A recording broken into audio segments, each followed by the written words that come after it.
Hello, everybody, and welcome to the new moon manifestation for the Scorpio moon that's happening today on November 15th, 2020.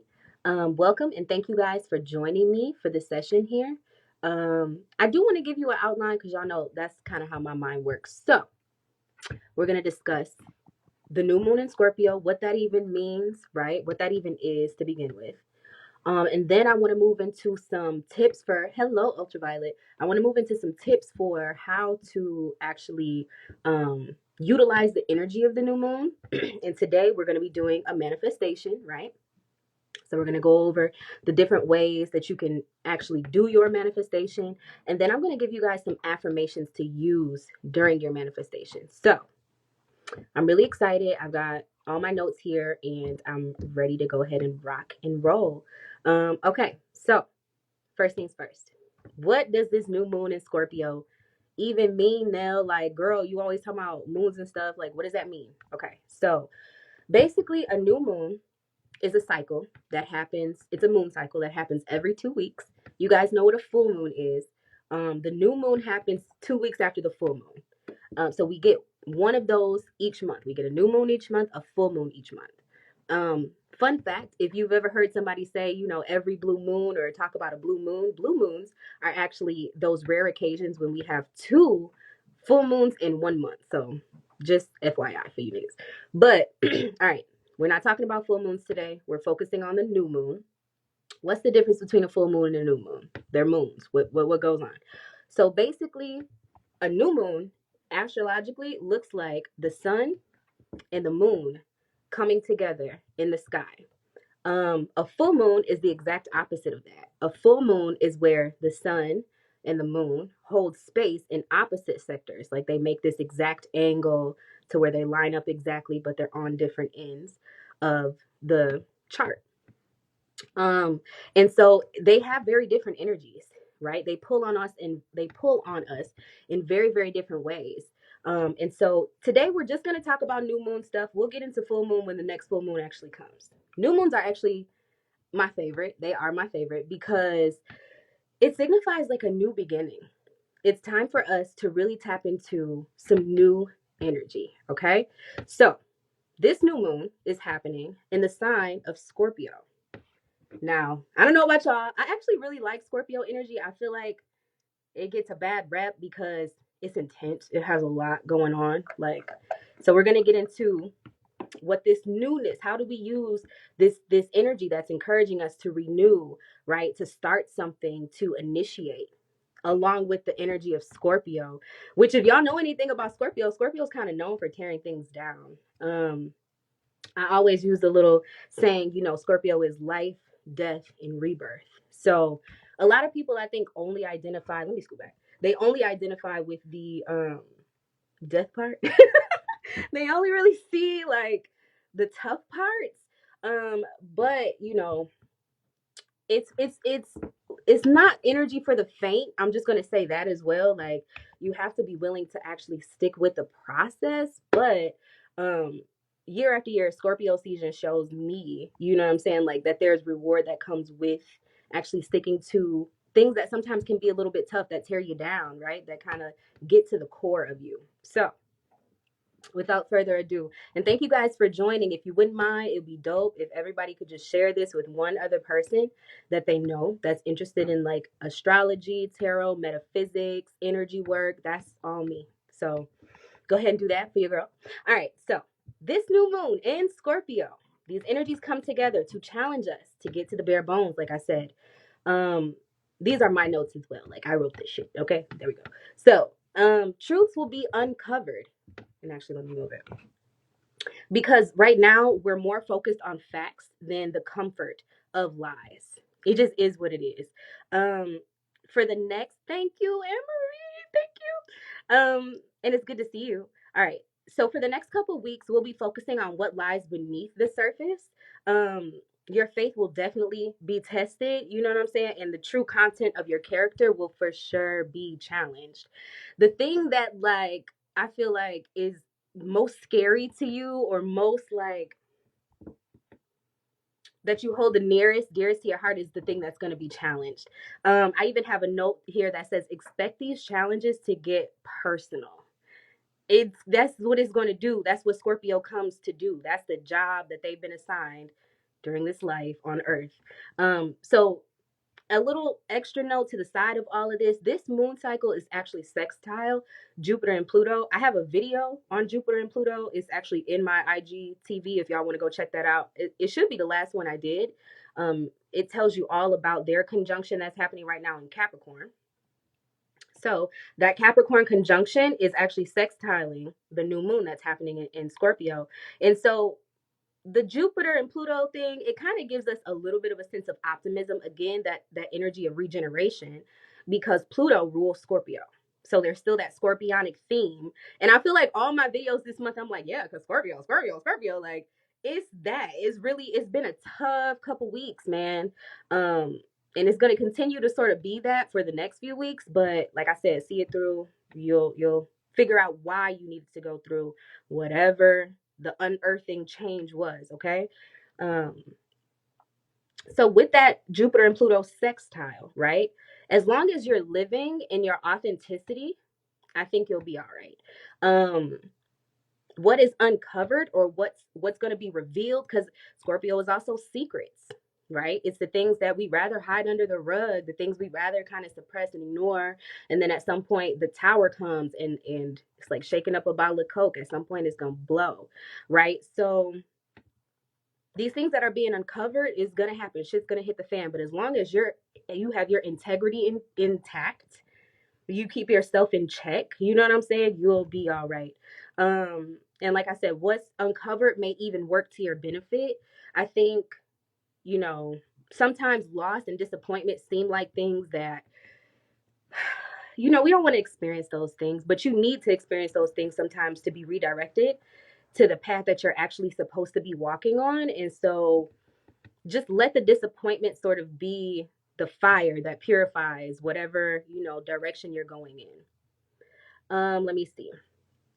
Know that whatever's being burned up by the fire is just making space for new. It's just making space for new shit to come in, better stuff to come in, stuff that's going to fit you more authentically. Let me see. And you'll be filled with things that fit you more authentically. I don't know if I just said that. My memory's horrible. Anyway, just let it happen. Let the change happen. Whatever needs to be shedded. You know, people in the spiritual community are always talking about, you know, let go of that which no longer serves you. Like, it's more than just a notion. Please, please believe it's more than just a notion. Okay. It's a way of life. And so this energy is really supporting that whole idea of just getting in tune with yourself, and then identifying like what direction you're going in, what you're aiming for based on that discovery. Because you really don't know what it is that you need to move forward with if you don't know your own hangups and your own kinks, and be exposed to your own weaknesses and your own, you know, failures. Even like I said, loss, disappointment. There could be some things that you're really holding dear that just kind of fall apart in front of you, but you gotta be willing to just see that process through. All right, let me get back to my notes because I'll start rambling. So Libra energy is also highlighted just a little bit here. So I want you guys to know this may loosely fit some of y'all. This is a collective reading, okay? So don't expect to be like hearing nothing real specific right now. This is just how you can use these energies for yourself, all right? But we do have this Libra energy that's kind of lurking around here. And so the highlight will be on relationships. That doesn't have to mean love relationships. It could be friendships. It could be business partnerships for sure. It could be, you know, just any time that you and other people are coming into a common agreement, right? Having to lay things out on the table and say, okay, you know, we're going to do this dealing. And it's like, how are you actually sitting at the table? Are you cards up? Are you more of a guarded person? Are you, so we're going to get into sort of like the psychology of that, I guess you could say. Like, I'm going to give you guys a breakdown for each sign. So just stay tuned for that. And within that, we want to talk about some of the things that we actually need to shed away, some of the things that we actually need to be calling our attention to. And you may identify with some of the things that I'm getting ready to say, and it might sting a little bit. That's how you know it's real, as I always say. But like, what was I saying? you may learn a little bit about yourself and how you show up to the table. Okay, so just be ready for that. All right, so new moon tips. So the whole reason we're here is to do a new moon manifestation. Okay, and so I want y'all to know, y'all already know new moons are for initiating beginnings, you know what I'm saying, starting something new. So let's talk about that a little bit more. It's time to seize the opportunity to create a gateway for yourself, okay? Towards peace for yourself. Because again, like I said, we're starting with the self, identifying us, right? Where we at with it. And then also identifying and acknowledging how you affect people around you. Again, how you show up in partnership. And whatever you will into existence right now will literally, like, it will become a part of your life. We all know that energy is the highest currency, right? And so that's already always true. But right now it's a little bit more emphasis being put on that because we're working with the moon energy. So on a new moon, you don't ever want to start something that you don't want to take off, that you don't want to grow legs. Just don't do it to yourself. But the ability, especially now because we have all this planetary energy to push things that you feel strongly about into existence, is absolutely heightened. So just know that. All right. And with so much Scorpio energy coming, I think it would behoove you guys to know that transformation is something that's going to be supported. So it's time to start identifying how we need to adjust ourselves and start moving differently. All right. So you guys ready for the 12 signs? I'm gonna give y'all another opportunity to share this video with some people that you know that are interested in astrology, because we're getting ready to get into the real nitty gritty of each sign. And basically, like, what's really happening, like what area that new moon is falling in for each of you guys. The number one thing I need to say is these, conversation pieces, affirmations that we're going to start talking about were determined by the rising sign. So if you know your rising sign, all the better. Listen in, especially to the one where I start talking about, your rising sign, because that's the one that's going to apply the most to you. If you don't know your rising sign, I mean, honestly, you can find it online. Like, there's 1,000 different astrology calculators that you can use. If you want to schedule a reading with me, I think I have a $20 reading where I'll tell you like the main factors of your chart.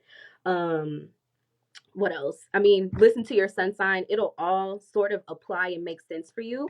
For if you know your sun and your moon, of course, y'all know. If y'all know y'all sun and y'all moon, you know what you're listening for. But this will apply to all those things, but just especially the ascendant. That's what I'm trying to emphasize.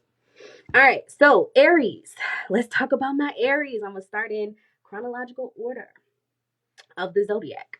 So, on my Aries, you guys' new moon will have a lot to do with your relationships, your intimate relationships, okay? This is best friendships, family ties, spouses, okay? Business partners that are long standing, okay? This is also inheritances. Like, it could be having to do with things that you're expecting to be passed down through your bloodline or through people that you're related to.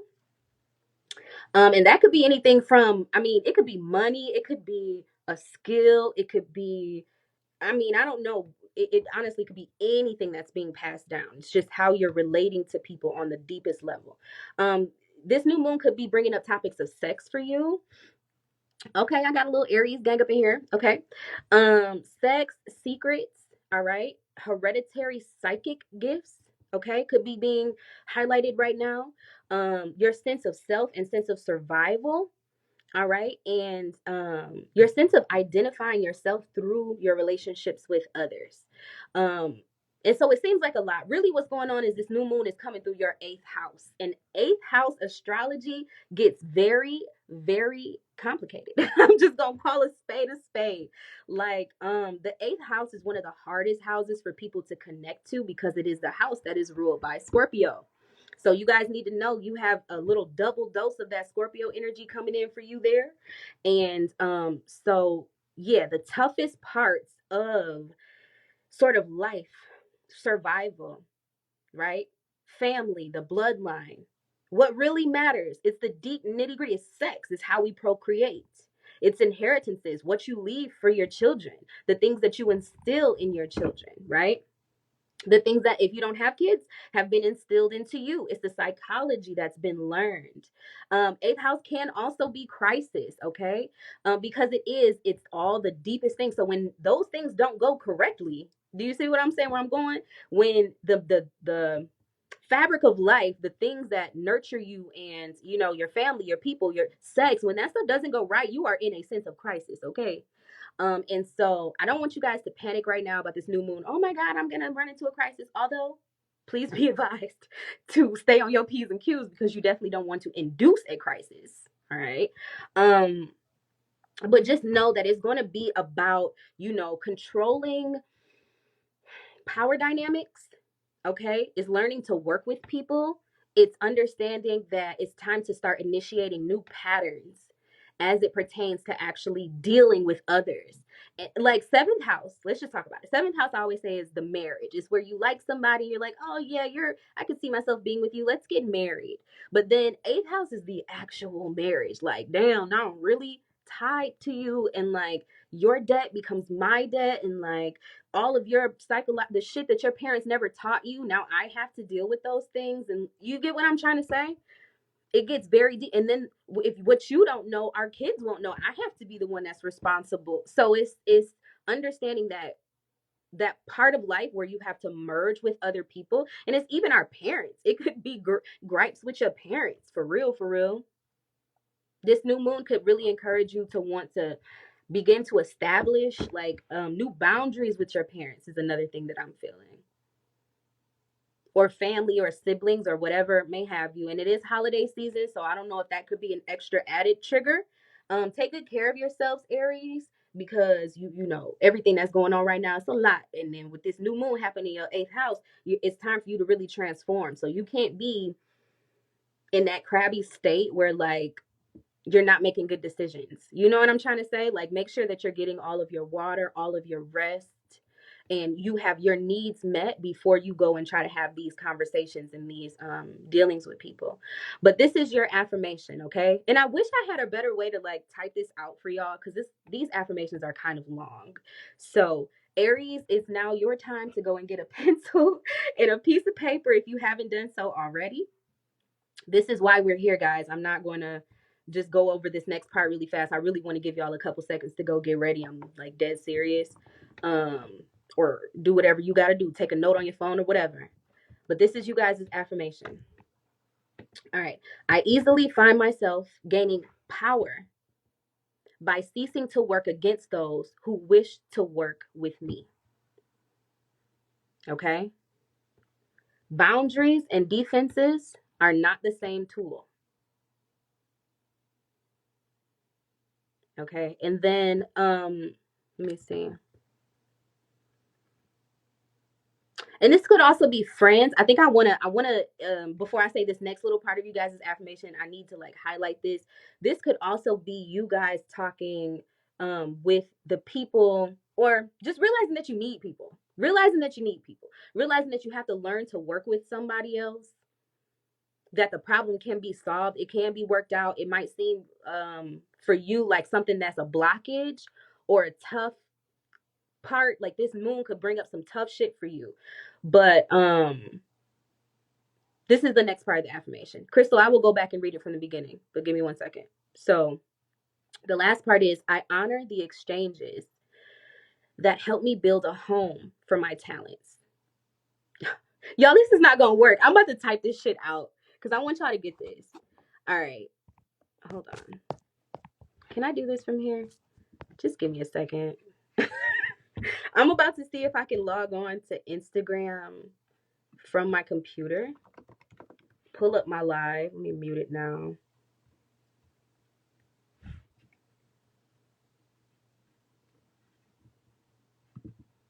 Can I watch myself live? And can I do this for me? And okay, hold it. Here I go. I'm about to, I don't know if this will help anymore, but you guys will be able to write it down. Copy. Okay.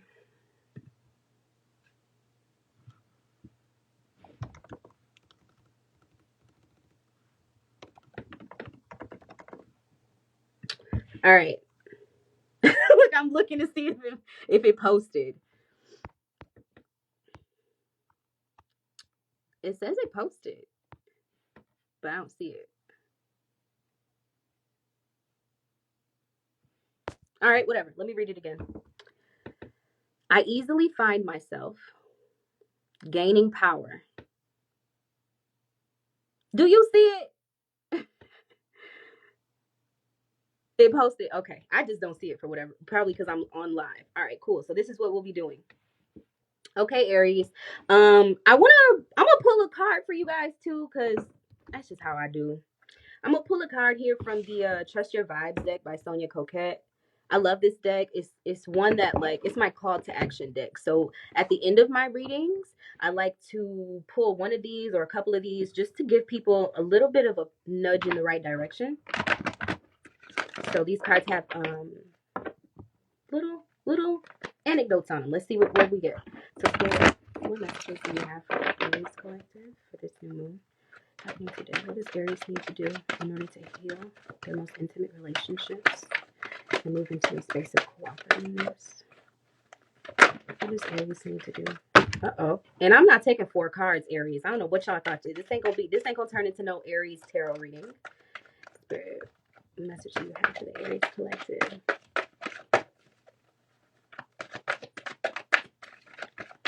In order to move forward with this new moon energy. All right, Aries, we got one. Let's see. All right. Stay in your own skin. 26 derives down to an 8. It's about identifying your power.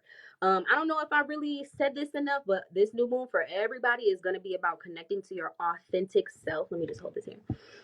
Connecting to your most authentic self. Okay, so at this point, Spirit is encouraging your honesty. All right, it's not time to tuck your tail and go hide in corners. It's time to confront people. And when I say confront, I'm also being guided to, like, let y'all know that that's not, don't, confront's not the right word. Okay, it's not the right word. It's more of a conversation. It's more of a heart to heart. Okay. I love you guys, and I hope that this new moon goes wonderfully for you. Keep your affirmation. I will tell you at the end of the live what to do with it. Okay, let's move forward. Taurus and Taurus rising. Come on to the podium. Yes, and Crystal, you are a life path 8. Look at you. Look at your numbers just coming up. Confirmation on confirmation. Okay. All right. So, Taurus, my Taurus. The new moon for you guys is happening in your 7th house. What is 7th house? 7th house is all about relationships. It's all about partnership. Remember when I told you guys before, if 8th house is like, you know, the dirty parts of a relationship, 7th house is like the honeymoon phase. It's where you really get a chance to get to know people. It's where you get to know yourself, what you like and how you are. And you know, we people, like, our relationships are reflections of us. That's what I'm trying to say. So let's move into it. This moon is going to highlight relationships, business partnerships, love and sex as well, but more like the lovey-dovey part of it. Commitments, agreements, okay? Enemies and partners. I want to emphasize enemies because it can be enemies, okay? The people that you care enough to be an enemy with, all right? Self-reflection through those that you choose to engage with. So that's the piece where I'm telling you, you know, we all know we learn about ourselves through how we see others, okay? And I even put, like, what you despise most about other people is probably a trait of your own. So it's understanding, like, ourselves through those that we choose to partner up with, okay? And so right now, Taurus, you guys are being guided to really begin, because again, new moons are initiation, new patterns, and it's going to get repetitive, but it is what it is. New patterns as it pertains to relationships. How are you showing up in your partnerships? Okay, that's going to be highlighted right now. The good, the bad, and the ugly. Unfortunately, right now, this is happening in Scorpio, so you don't really get a chance to, you know, fake the funk too much. You guys have Scorpio on your 7th house anyway, so relationships tend to be a little bit tumultuous for you, especially because Taurus is very strong-minded. What we know about Taurus is that you guys are an earth sign. You're really, really grounded. You're also a fixed sign. And so what that means is it's really hard to sway you. It's really hard to change your mind on things or to get you to cooperate sometimes. It just is what it is. The attitude of a Taurus is like, I know what the hell I'm talking about, and you guys are just gonna all have to fall in line somewhere within that. And so that gives you Scorpio on the seventh house, which basically means that you guys love to control your relationships. You guys love to have a sense of control over your partnerships. And when you don't have that, it's almost the end of the world. Like, you guys will even go to certain extremes. You're tapping into your Scorpio when, as it pertains to relationships. Let me breathe a little bit. I get excited when I do these readings, y'all. I have to calm down. So yes, yeah, Taurus, you guys are having to face and confront the harsh reality that it's time to begin in a new way, as it applies to you and love and business and just your sense of relating to people. Okay. So, Taurus, are you ready for your affirmation? I'm going to go ahead and drop it and then read it. I think that'll be better so you guys can read it with me. I don't know what the time buffer looks like, but Air Bear says, yep, looks at the Taurus she lives with. It's facts. Like, astrology is really the oldest science. It is what it is. Okay, so all tendencies to get involved in power struggles are easily lifted from me in a matter of seconds. Y'all really gotta learn how to let shit lie. Okay? Sorry, that's not the affirmation. Let me keep going with the affirmation. I let my relationships reset. My idea of the perfect relationship. What? That doesn't make sense. Y'all gonna have to rewrite some of this. Sorry. I'm sorry. I'm doing a lot of work over here. But my idea of the perfect relationship, what was I gonna say? Damn, is beginning to reform in my mind. That's what it should say. Bring being so many typos. I apologize, y'all.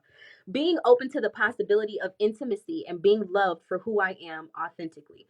I will do a better job at these affirmations next time. Y'all don't have to just forgive me. Like, I'm only one person, okay? So, but Emery said it's too true. That's what's up. But yeah, like, basically these little sentences are just a starter for you guys. Feel free to add, feel free to take away, do whatever it feels right for you.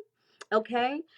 Yes, Jessica, the last one was just for Aries, or the last one I just did was for Taurus. The one before that was for Aries. But I'm saying, do what's going to be best for you guys. Write what resonates with you. I just want you all to be honest about the things that you need to address. The things that sting the worst are the things that you need to address. That's what I'm going to say as your guide in all of this. But yeah, these are just like starters. All right.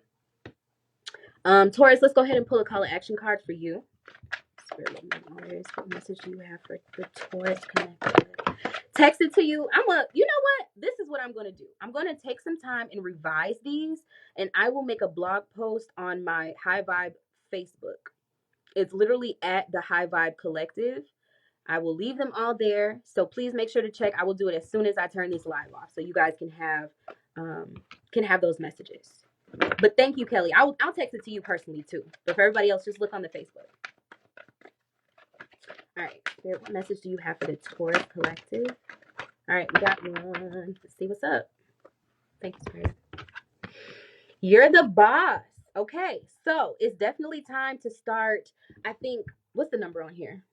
3. Time to start getting creative about the way that you see your dominance. Okay. I know that y'all can't help but to be the more dominant one, okay, in certain relationships and stuff like that. But at the same time, like, can I be honest with y'all? Like, I'm a woman, you know what I'm saying? I think I'm talking to mostly women here. Like, you gotta just chill sometimes, you know what I'm saying? And you can still have that certain air of, like, being able to call the shots, being able to not accept less, but it comes in the form of, like, more of a subdued quality. You guys have Scorpio on the 7th house, man. That's boss as fuck. Like, Scorpio is so sensual and just like I keep thinking the art of seduction every time I think of Scorpio. It's like It's manipulation. I'm gonna just call a spade a spade. It is what it is. But as women, we can use manipulation to our benefit, use our feminine wiles to our benefit. And I feel like with the number 3 is saying to get more creative about the way that you exhibit that part of your personality. So the tendency to get involved in power struggles is what needs to be eliminated. So it's not always about enforcing, or just being like really upfront and forward all the time. It can come in a more subdued tone that's like still as just as impactful, but a little bit polished. You get what I'm saying? So just try to start some new ways of being, new way. Next time something happens and it triggers you for real with, within your relationships, just try to deal with it differently. You can still feel the same way you feel, but try a different tactic. That's another word that may really resonate with you, Taurus risings. Tactics, okay? Let me see. What would be the benefit of listening to sun sign when our rising sign is the one where you will discuss the traits? Okay, just listen to them all, Jessica. Like with spirituality and like metaphysics and all this stuff, you realize that everything is tied. Okay, so we as humans, our minds like to compartmentalize things and pull things apart and put them back together. That's, huh? Oh, that's more of our doing. Okay, we want to be able to make sense of things, and boxes are how we make sense of things. But chaos is the way of the universe, and so sometimes you just let it loose, just chill.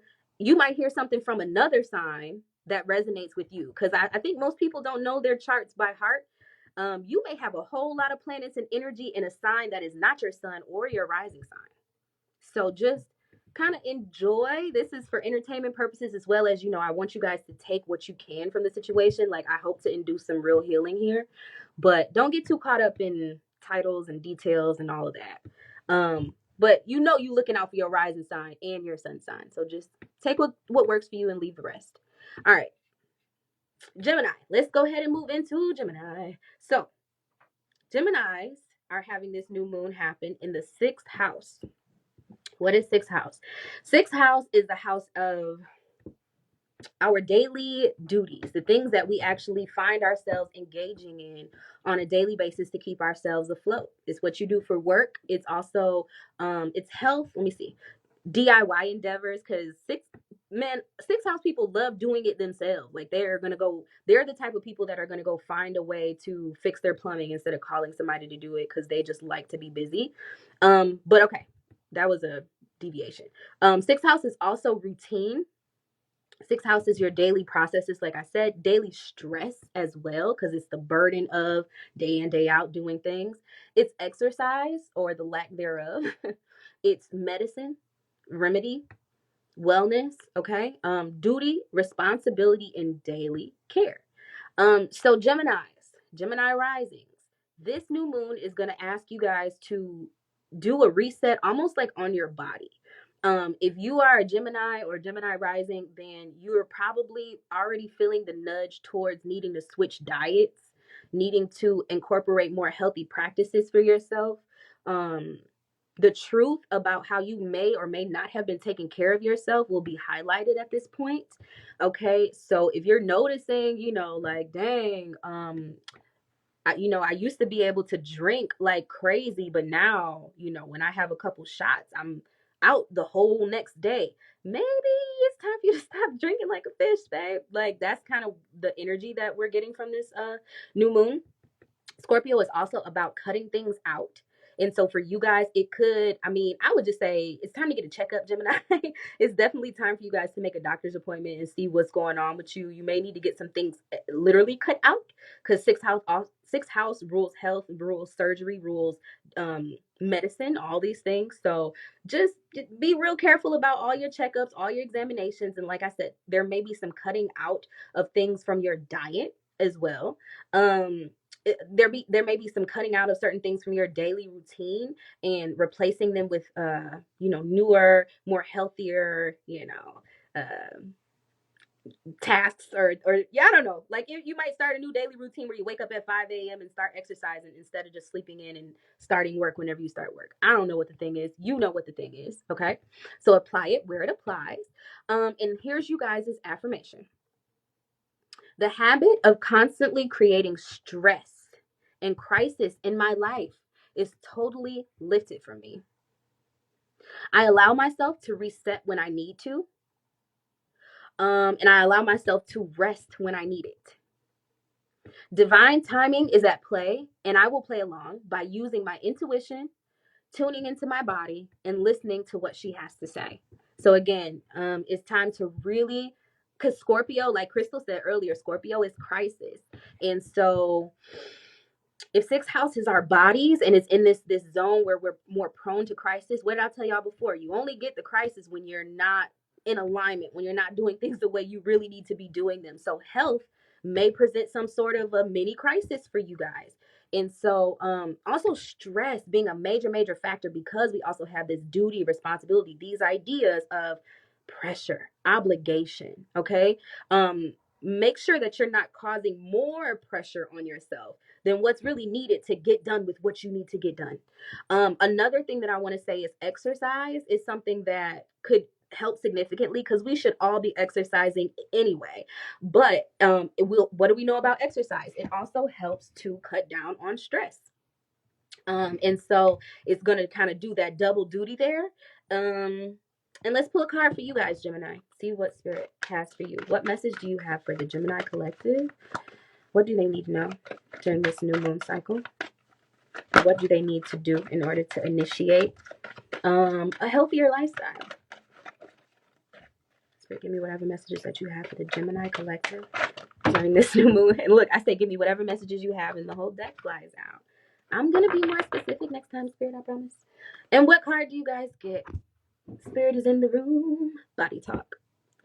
Weren't we just talking about you guys' bodies and all the things? And the number on the bottom of this card is 7. 7 is the number of truth. It's the number of facing the facts, not concocting any sort of, what you want to see or what you wish things were or how you want things to look. It's like the real authentic truth. So that's why I say go to the doctor, honey. It's time to go to the doctor. When I say, listen to your body for real. Like, don't be putting stuff off thinking, oh, I'm just getting old. No. Your body can be in tip-top shape until you're like fucking 60 or something. Have y'all seen Angela Bassett, my nigga? Like, get the fuck out of here. No, you got to take better care of yourself, okay? Let me see. Yes, Anne-Marie, you better get to the gym if Governor Whitmer don't close them down. Oh, wait. I don't know where you at. That's another thing. We got to talk. So, all right. And as you guys can see, there's little messages coming off of this guy's body. I'm going to drink a little. But yeah, there's little messages coming off in his body. He's just got to tune in and learn to listen and be still. Another message that I'm getting is you guys might need to spend a lot more time in meditation in order to even recognize the sound of your body, like the voice of your body, to hear. Like, I know for me, I had to change up my diet. Okay, I'm gonna just let y'all know. And I started to feel like shit. Like, I really did. One day I was just like, this is not working. You know what I'm saying? Like, I gotta eat better, because when I'm eating all this stuff that tastes good, but it's not good for me, like, it's cool for that moment, but then I literally regret it for the next 23 hours, as opposed to when I eat something that for right now, because when you eat bullshit and you go healthy, it tastes like crap. You know what I'm saying? So right now, I'm like, it don't taste good, but I'm gonna feel good for the rest of the day. You gotta learn how to prioritize your body, your temple. We get one. Okay. So Gemini, I love you guys very much, and thank you for coming to the reading. Stick around if you want to hear the rest of the signs. Next up is Cancer. All right. So sixth house, or excuse me. Cancer risings and Cancers all across the board. All right. The new moon for you guys is happening in the 5th house. And listen, never mind. Let me not say that. So it's happening in the 5th house. This one for you guys gets a little spicy. I love this energy because 5th house rules Leo. Okay, so it's kind of like the merging of the Leo and the Cancer energy, which is really fiery and has a flair and a little bit of dramatics to it. So I think that this is fun for you. You guys are known for being, a little crabby, a little sometimes, you know what I'm saying? And you guys can be very moody. And not always the you guys are the life of the party in some ways, but you know, when you're not in alignment, when you're not feeling it, you guys go into that shell, and it's just like, you know. And this fifth house energy is going to encourage the fun part of your personality to really, the fun part of your personality to really perk up. So I'm here for it. So, what is fifth house?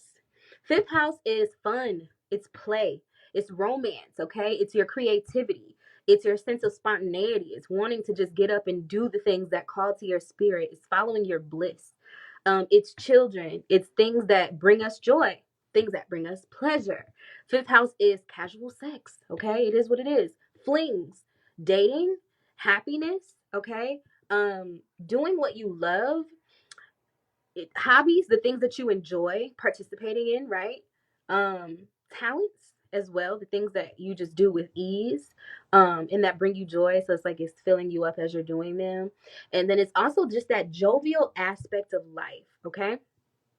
It can also be curiosity and just wanting to break free. Fifth house comes after fourth house. Fourth house is the home. Fifth house is breaking from the home. Fourth house is, or the number 4 is foundation. Fifth house is fucking something up to make space for a new sense of responsibility. It's the level up, right? And so it's sort of chaos in a way, but it's happy chaos. It's cool chaos. So what was I gonna say? Fifth house for you Cancers. It's about, like, all right, Cancer rules the fourth house. Fourth house is the home. This is what we know.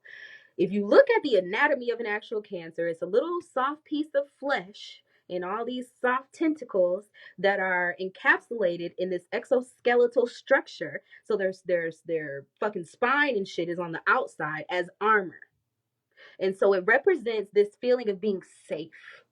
And they also have these claws that can come out in when they need to, because they're not to be fucked with. Because if you break through that damn skull, that's all they got, baby. You at the soft meat at this point. And Cancers are very soft, so they don't want you guys to get there.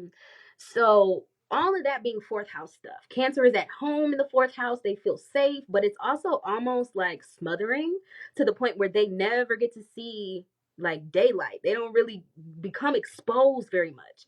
So let's shift that Cancer energy right into the fifth house, where now they have to have fun. They have to let loose. They're not being constrained or conformed as much anymore. They're being allowed to sort of bask in the ambiance of the sun, right?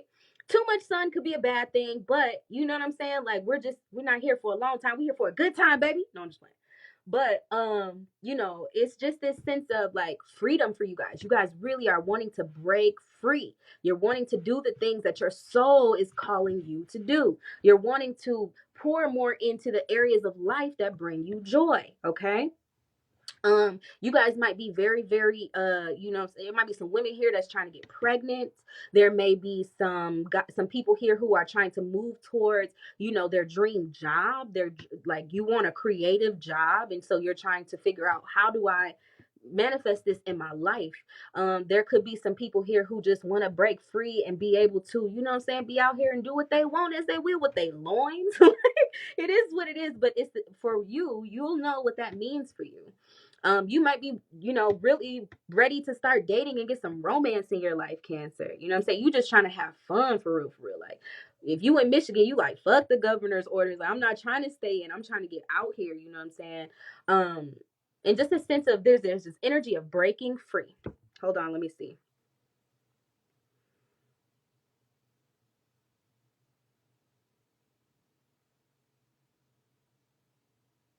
I feel like it has a lot to do with you guys' careers as well. I do. I think that you guys have something that you're trying to go towards as it pertains to like your status in the world. Let me just say that. It might not necessarily be career, but who you are and what you are and how you're seen and how you're perceived, and like the you want the ability to be free. You want the money. You know what I'm saying? It could also be wealth, like really just trying to live life in the most exciting way and go balls to the walls and not worry about, you know what I'm saying, none of the hard work or none of that type of stuff. Like, it's really just about wanting to do you. And I hope that makes sense for you guys. All right, so let's get into your affirmation. For Cancer, your affirmation is, I easily find myself expressing my intensity in ways that are not threatening to others. I will allow my feelings and emotions to feed my creativity, using this as a tool to connect to my innermost knowing. I allow myself to be free. I will not be fooled into thinking conformity is the only way. I allow myself to be curious about life. So there's a lot of statements there. You guys, like I said, don't have to use them all. Some may apply to you, some may not apply as much. Feel free to substitute words, substitute whole sentences, omit what you want. I don't give a fuck. Okay, it's your manifestation. Um, and I also wanted to say for the Cancers, you guys are having this new moon happening opposite your 10th house, which is in Capricorn, right? Which is career and all these different things. And so I feel like what you're trying to do, even though I feel like a lot of y'all are like, I don't want to work anymore. Like I really feel that energy from you guys. Like you just want to do the fun shit. But at the same time, like I think you just need a switch in perspective on like how you can add more fun into your life, or how you could even make the, like I said, the creative thing, or the thing that you do for fun, the thing that you would do even if you never got paid, how to create a livable wage off of doing that thing. You guys need to focus your energy there. And so I say here, Cancer, find some mentors.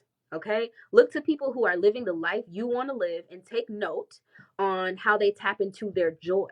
Like, how are they making joy such a priority in their life? Jessica said they're over these terrible full-time jobs. I feel you, Jessica. Me too, child. Okay, yep. So it's going through your 5th and 6th house, yeah. Okay, let's continue forward. Let's go ahead and get a card for my Cancers who are having this moon happening in their 5th house. For those of you who are just joining, I will be leaving these manifestation affirmations on my Facebook page. The page is at the High Vibe Collective. So you guys can actually just rest right now, listen in, you know what I'm saying? And then after this live is over, you'll take my little notes and you'll do your manifestation ritual.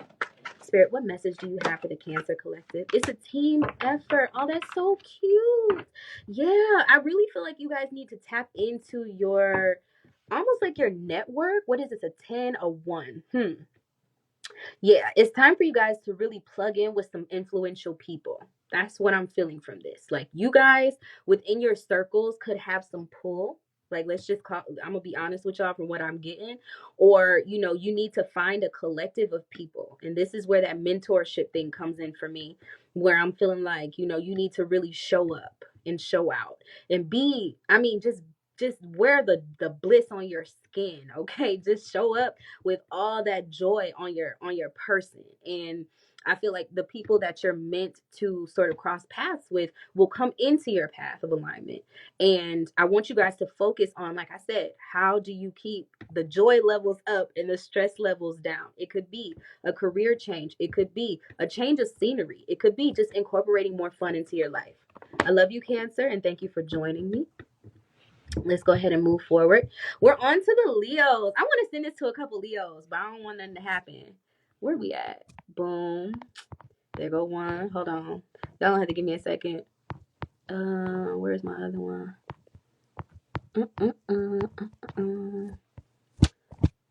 Dang, straight be missing people. All right. So, all right, Leo. Let's get it popping. So, the new moon for the Leo collective is happening in the 4th house. What is 4th house now? What do 4th house mean? Go ahead and give it to us. I think we already talked about it with Cancer. 4th house is the home. It's the place you grow up. It's the mother. It's the first nurturer that you experience. So even if you've never had a relationship with your mother or known your mother, or you feel like you don't have any relation to mothering, or you never had that person there for you, it's still your relationship with how you think things are supposed to be nurtured in order to grow. So your lack thereof might really, really show up. And so it also represents, let me see, the home, the first home in particular, like the childhood home, nurturing, how you were raised, how you were taught. Okay, it's growth. It's how we learn to encourage and facilitate things growing. It's the childhood programming as well. So it's all the things, like I said, that we've learned in our childhood through just existing in the space that we grew up in. It's our safe space as well. I already said the mother. It's also our sense of abundance in our relationship to receiving that which we need, the things that we need, not the things that we want or we wish we had or that it would be nice to have, but the things that we aspire to, the things that we need fundamentally in order to even like be able to exist. Let me see. I said the things we learned in childhood. It's also family traditions, the way we nurture ourselves and others. I said that too. It's your base point. Crystal says foundation. Yes. It's where you go for grounding. All right, Leo, because I love y'all very much. Like, Leo is my opposite sign, and I feel Leo. My daughter's Leo. And so let me see. With this Leo energy, I feel like y'all have been off kilter a little bit, like for real, or just really staying to yourself and trying to learn this nurturing thing anyway. Learn how to really hold your soul together for real. Like, I know what the Leo's been going through. You're transforming, you're growing, you're moving past certain boundaries, and with that comes like the Fool card in the tarot. There's an unknowing, there's an unpredictability around this energy, and it can feel uncomfortable because Leo is also a fixed sign. Leo really likes to know what's going on, to be able to be in a space that's familiar, to know what to expect so that they can know how to show up and how to play, how to do them. They also like to be the boss and call shots. And I feel like being in that dominant space is very, very easy and comfortable for Leo. So not knowing what's coming or not knowing what to do or not knowing how to deal is an uncomfortable space for them.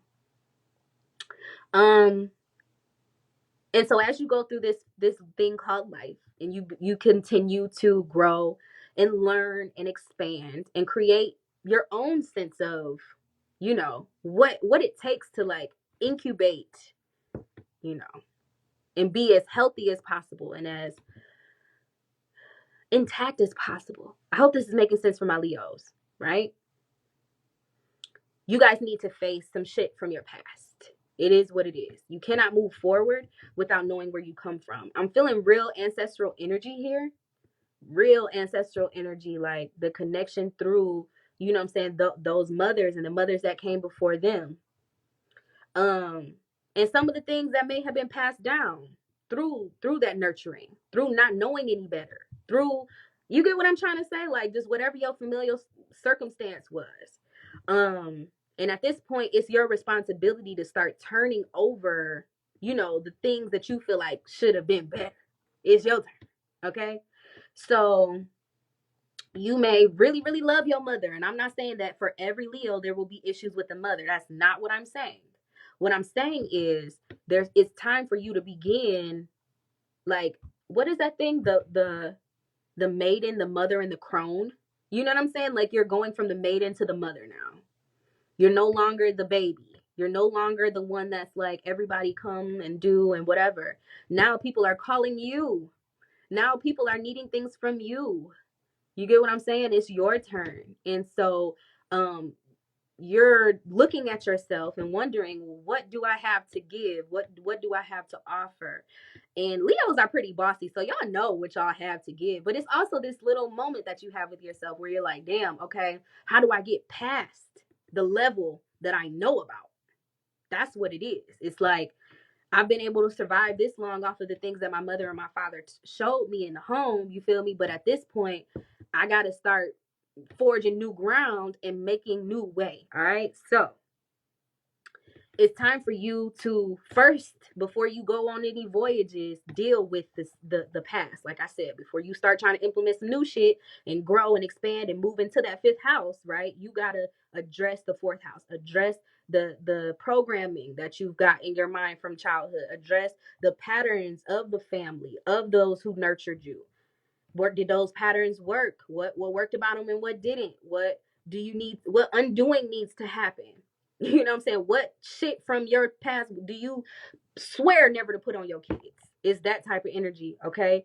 All right. So Leo's affirmation is, I easily find myself releasing baggage from my childhood wounds. I am the head of my own emotional home. So that means you the weatherman. You get to determine what's up. You ain't got to depend on other people or worry about other people. Anyway, I flourish most when I am grounded in my own domain. I bridge the gap between what I was taught and what I still need to learn to take me where I am destined to go. So Leo, you guys are really picking up energy, but right now it could feel like a little bit of halts, like there's a halt in your plan. I'm going to keep these 2 cards. I'm sorry to everybody else that I didn't pull 2 cards for, but Leo deserves these 2 cards. So I'm going to give them these 2 cards. All right, so first one is Seek Solitude. The number on this card is a 33. It's about identifying with your sense of responsibility, personal responsibility. What can you control versus the things that you can't control? Serenity prayer just came up. I don't know if any of you guys are familiar with the serenity prayer. That might be something that might help you through your mini storm. Because I don't feel like it's a big storm, but it is one that you're going through that most people probably wouldn't even know that you're going through. Time and meditation. I think that's good for everybody, honestly, but it's saying spend more time by yourself. So that means also putting down the phone, putting down the social medias. You don't always have to post everything, Leo. Sorry, my Aquarius jumped out. Okay, so then you have clear the past. Number on this card is a 9. It's time for you guys to start tapping into your higher wisdom. And I mean, this meditation practice and all this stuff will help you with that. It's time to start identifying like you and your, like what you want your legacy to be. And the things that you've experienced that, you know, you're holding on to maybe that don't need to still be there, or things that you're concerned with that just is not doing nothing for you, and it's time to start thinking bigger. Clear all that bullshit out of there. You know where you need to be going and how you need to be moving.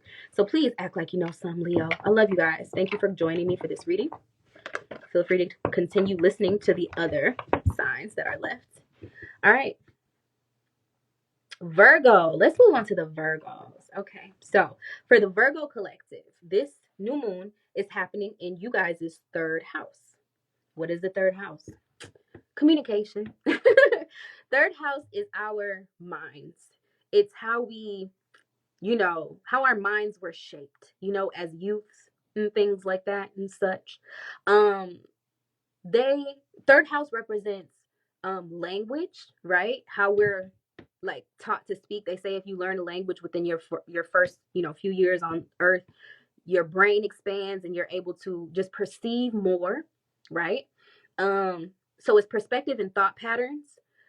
Siblings as well are found in the 3rd house. Associates, so it's the relationships that you have with those that you grew up with, the people that you had to sort of be around, right? It's the immediate environment.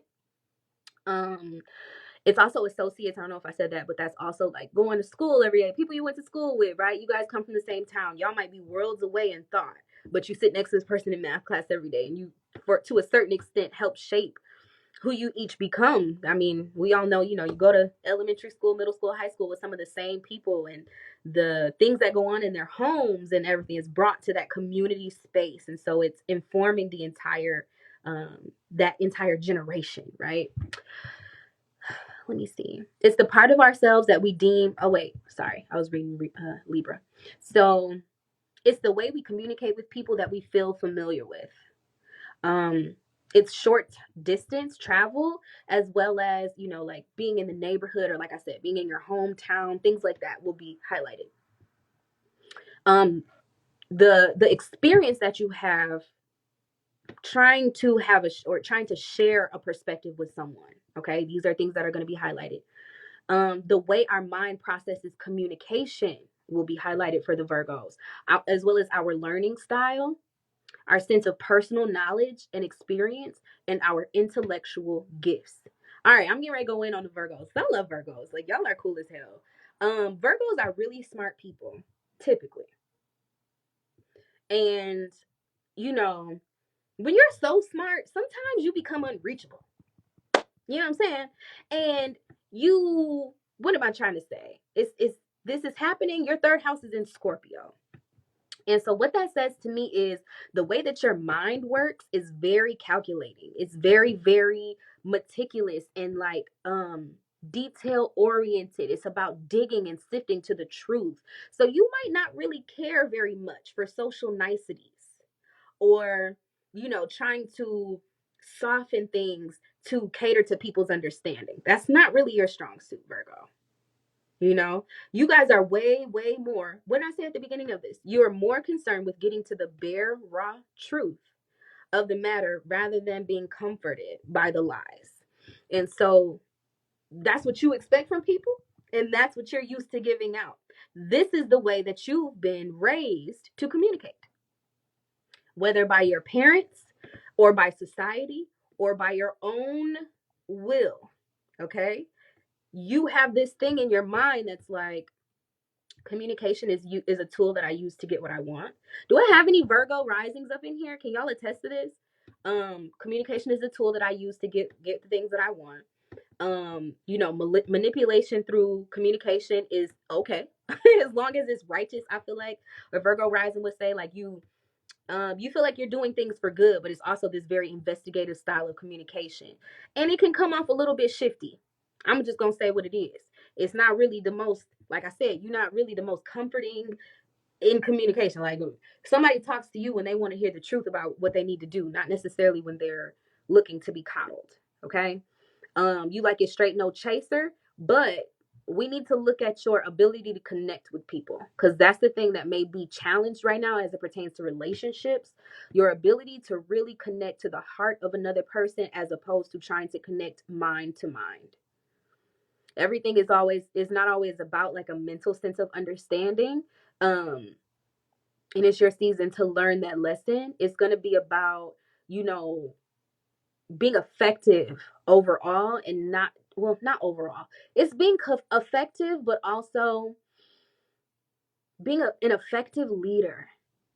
And people don't want to be led by assholes. They just don't. They want to be led by somebody who they feel like is going to help them, by somebody who they feel like is going to help foster their growth and correct them in a way that'll be constructive, not destructive.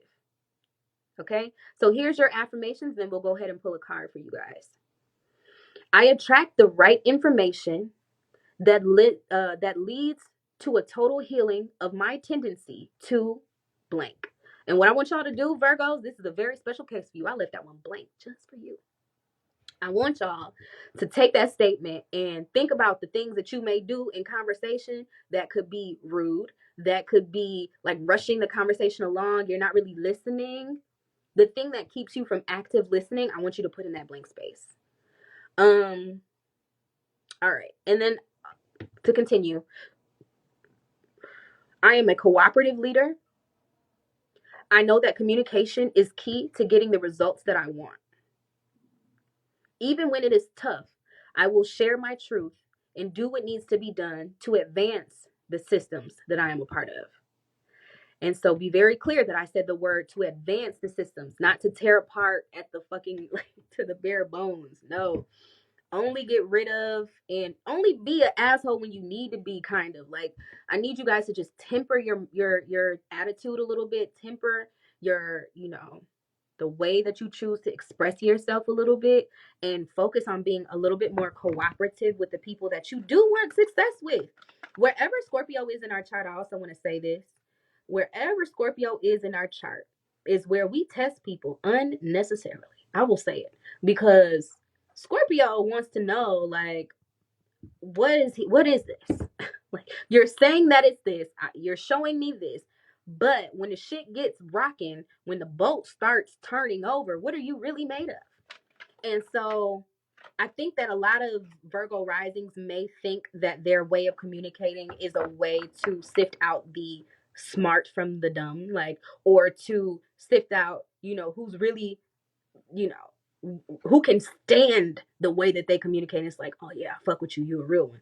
But no, that's not a good measure, because that doesn't get people to commit to you or devote themselves to you or like want to work with you. That's not how you do that. You catch way more bees with honey than you do with vinegar. Okay. And the card that you guys have is downtime. I feel like maybe you guys are a little bit crabby and tired right now. I could see that also because I mean, third house being communication is a busy ass house. Like I'm on lean on tilt and nobody was gonna say anything.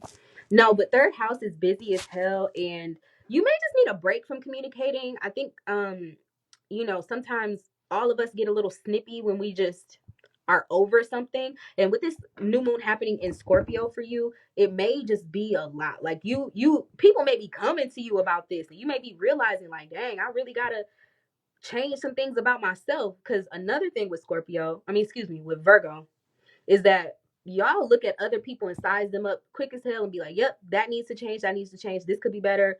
And honey, honestly, we could work on that too.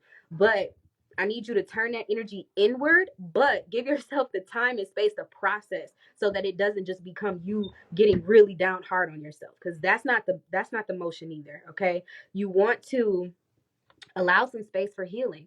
Take these affirmations, you know what I'm saying, and deal with yourself, deal with your shit before you go back into whatever the pressing situation may be. Especially if it's a relationship, you may need to give yourself some space, some time to deal with yourself, and then when you go to have that conversation, you'll be able to temper yourself more. Okay. I hope that helped, Virgos. Please leave me any comments that you have down below. Again, these affirmations that I'm reading to you guys will be available after this reading on my High Vibe Facebook channel, or excuse me, Facebook page. The handle to that page is at the High Vibe Collective, spelled just how it sounds. Okay. I will see you guys over there.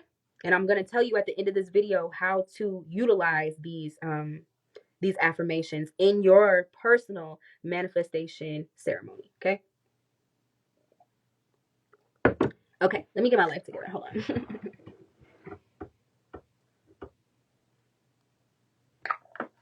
All right. So we just did Virgo, third house. Let's move on to Libra. Oh, and we went over. I talk too much. I'm in for this to be done at 9:30. I have not done Sagittarius, my love. It's coming up. It's 2 signs away. All right. So Libra rising. You guys have the new moon happening in your second house. Second house. Dominique, this is my baby. So, yeah, this for you guys is going to have something to do with how you see yourself, but really your sense of self-worth. It's drawing this spotlight in on, you know what I'm saying, like just where you feel you're at in life. The things you feel like you've been able to accomplish, to acquire, okay, to cultivate for yourself. And it's like, all right, what do you really have to show for it? Second house, what is second house? Let's get into it. Second house is wealth, or it's just our money. Let's just say that. It's our money. It's what we have, okay? It's our resources. Second house is what we can possess. It's identifying what we find useful. Excuse me.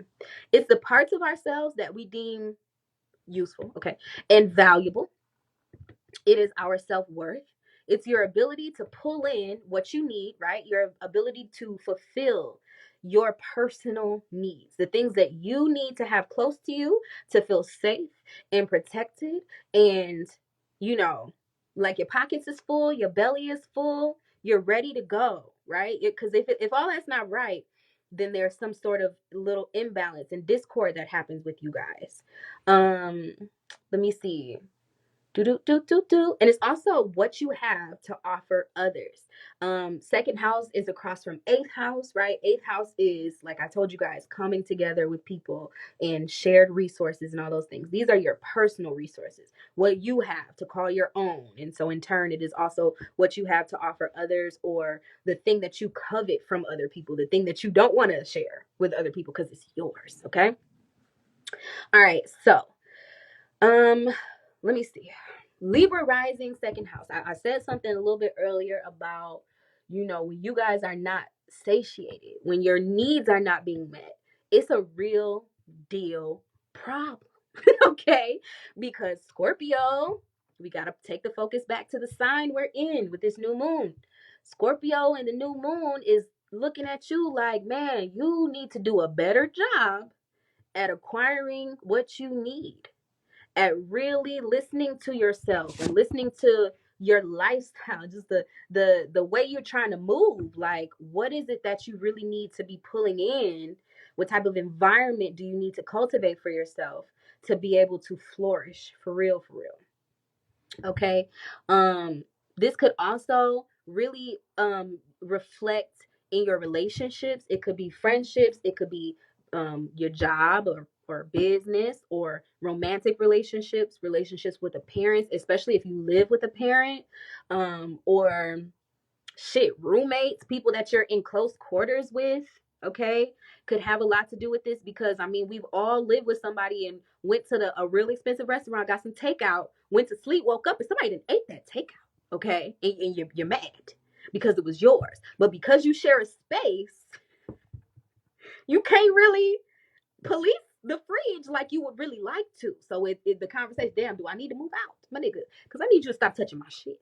Okay, that was just a little divine insight that I got. So let me see.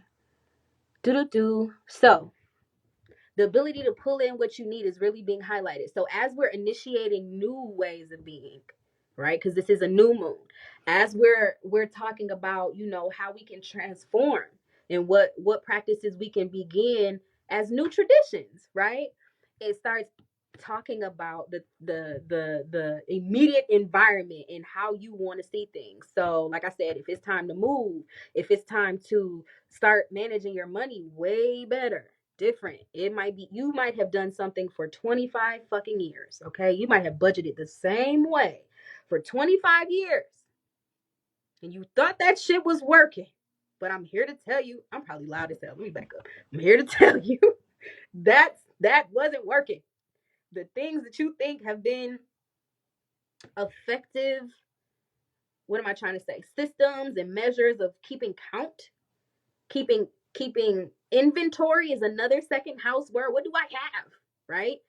Those things were not working. I need you to try some new stuff. I need you to expand your understanding. It's time for you to transform and level up as it pertains to your money. So Libra rising, time to boss up. Time to boss up, period. That's the divine insight. That's the message from spirit, my nigga. Time to boss up, okay? You won't start to feel better about yourself until you start to move in ways that will straight up help you bring more in. Like, it is what it is. Let me see. Libra on the first house. Yeah, it could be some transformations happening with just you too. You could be feeling like you want to switch your look up, switch your style up as well. You really want to just turn into a whole new person. Like, that's really what I'm feeling and what I'm getting. Like, it's time to really like change up the entire steez and the whole what you have and who you are and how you value yourself. You know what I'm saying? You might want to do a makeover just to feel better. You know what I'm saying? Or even make over your house. Home renovations could be a big thing right now. All right. So let me see. These are your manifestations, and you actually have, or your affirmations, sorry. You have two. Again, these will be left on the Facebook page. The handle is The High Vibe Collective. I will leave these there as soon as this live is done recording and saved. All right, so Libra, affirmation number 1.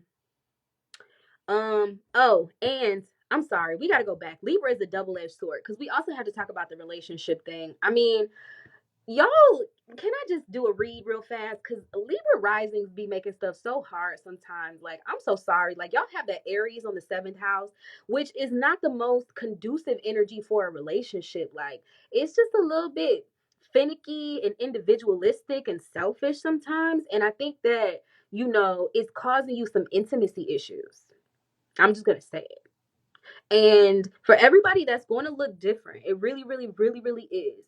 But right now, like I said, I think you need to just focus on finding your personal joy, realizing, like, get deep into your self-worth issues, your self-value issues, and it could go as shallow or as deep as you're willing to take it this new moon. You understand what I'm saying? You could just do a little work on yourself, or you could completely revamp your whole entire life. It is up to you.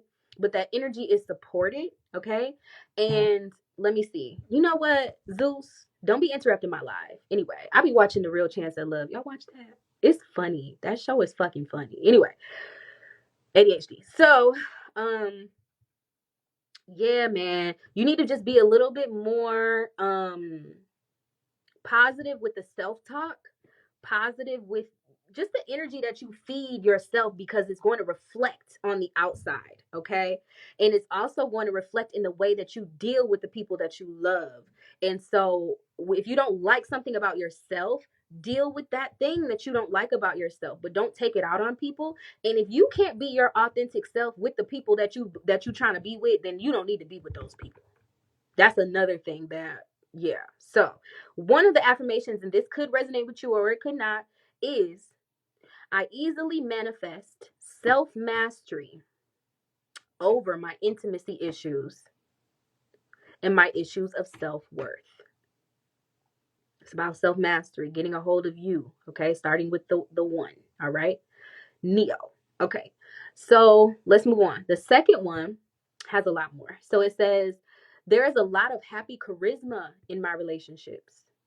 Let me see. Even though there are some parts that I'd rather not have to possess or face, I know that the pain of my issues is not the complete story.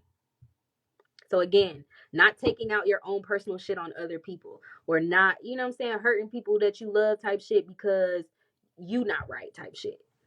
I acknowledge how I may have contributed to the chaos. What does it say? I am more clear on what does it say? Y'all, I fucked this up. Let's just say I'm clear on what I want. Let's just say that. All right, Libra, let's pull a card for you guys and see what's really going on. What's really good. That second house in Scorpio for you guys is not easy. I'm just going to say, like, beautiful people. Beautiful people. Libras are beautiful people. But I mean, at the end of the day, like, trouble. Okay. Love you guys. Walk it off. It's telling you it's time for you to get over yourself. You're being guided. Okay. You do have help. The number on this card is 28 that derives down to a 1 in numerology. So you do need to get back to your sense of self. You need to identify like what your true wants and needs are. And if you look on this card, this guy is just kind of like taking a walk. He's cooling off. He's even putting his feet in some cool water. Like, you know what? I'm steaming. I've been walking for a while. Like, I just need to, you know, chill the hell out. Maybe it's chill out on myself, or chill out on the people around me, or do what I need to do so I don't have to be so uptight and stressed all the time as it pertains to certain things. So yes, and it's Crystal says 1 is self-mastery. Yes, it's getting in touch with the self. It's really identifying with the self. All right. And it's funny that you guys are being called to identify with yourself, because Libra is literally the sign of partnership. But it speaks to the reading. You can't be effective in partnership if you're not in tune with you. All right. So moving forward. Got a couple more signs to do. We're getting ready to finish out. What did I just do? Scorpio? Nah. We got to finish out Scorpio through Pisces. Please share this video with any Scorpios, Sagittarius, Capricorn, Aquarius, Pisces, people that you know out there. They may need to hear this reading, okay? Please be advised that these affirmations will be posted to the High Vibe Collective Facebook page. All right, y'all. Let me shift my little body or something, get a little comfortable. This turned into a 2-hour reading. Let's do it. All right. So, Scorpio Rising. You guys are having this metamorphosis in your first house, which I love for you. I love it for you. You know what? Actually, duh. Scorpio Rising is the first house. I'm tripping. Anyway, so you guys have Scorpio on the Ascendant, which means you have Scorpio first house. What does that mean? That means that you guys are the agents of change. You guys come here to initiate new beginnings all the time. And sometimes it's not even beginnings, but it's just like transformations often. You guys come in, can assess the situation. Great detectives. If they're looking for something, baby, they're going to find it. But with this Scorpio being on your first house, it really talks about who you are as a person. People can sense this very deep sort of sultry energy that you guys have, because you're always assessing the undercurrent. You're never satisfied with what's just on the outside, what's on the surface. Scorpio rising people are very, very observant. All right. So Scorpio being on your first house. What does this talk about? What is the first house? First house is self-image. It's your ego, how you see yourself. It's your personality. It's how you begin things. What initiation looks like for you. Okay. So how you initiate things, like I said. It's the role that you tend to play in situations. It's how you identify yourself, right? And how other people identify you. It's also your physical body, literally how you look. Okay, is indicated by the Scorpio. Scorpio risings tend to be slender. They tend to wear a lot of black. Okay, and I noticed that as children they like to hide behind their clothes a lot, but then as they get older they want to show more skin. For the women, at least. Shit, it could be men too. I mean, hey, it is what it is. How do you it also talks about how you just move in these streets, so just how you do stuff, right? And how others perceive you upon meeting. So with you guys right now, you're being called to really transform you. You know, you may be spending a lot of time alone right now, trying to, you know, really identify what's important to you, trying to align yourself with people in groups that you feel like you fit into, that you can identify with. It's your birthday season, so happy birthday, for my Scorpio sons at least. And for you, and even during Scorpio season, when the sun is in your first house, happy birthday, baby, because it's your season. It's your time to really shine and take that energy to, like, take advantage of that energy. Um, and so you guys maybe want to do a makeover, much like Libra, reinvent the self quite literally, or you might just want to show up as a totally different, new, and improved version of yourself. During quarantine, you guys might have been doing a lot of work on your physical body, or just on your bodies of work, things that have your name attached to them. The Scorpio rising could be very, very concerned with those types of things. And let me see. Do. What did I say?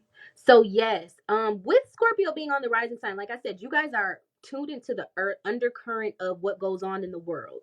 You guys really want to have a sense of control over your environment, and even if it's not like a Taurus level of, like, more being on your body and, like, let me stand up, raise up on these niggas. That's not really Scorpio's language. Scorpio is more going to do some underhanded shit that you'll never see coming, and make some phone calls real discreetly and have you thinking, damn, where did that just come from?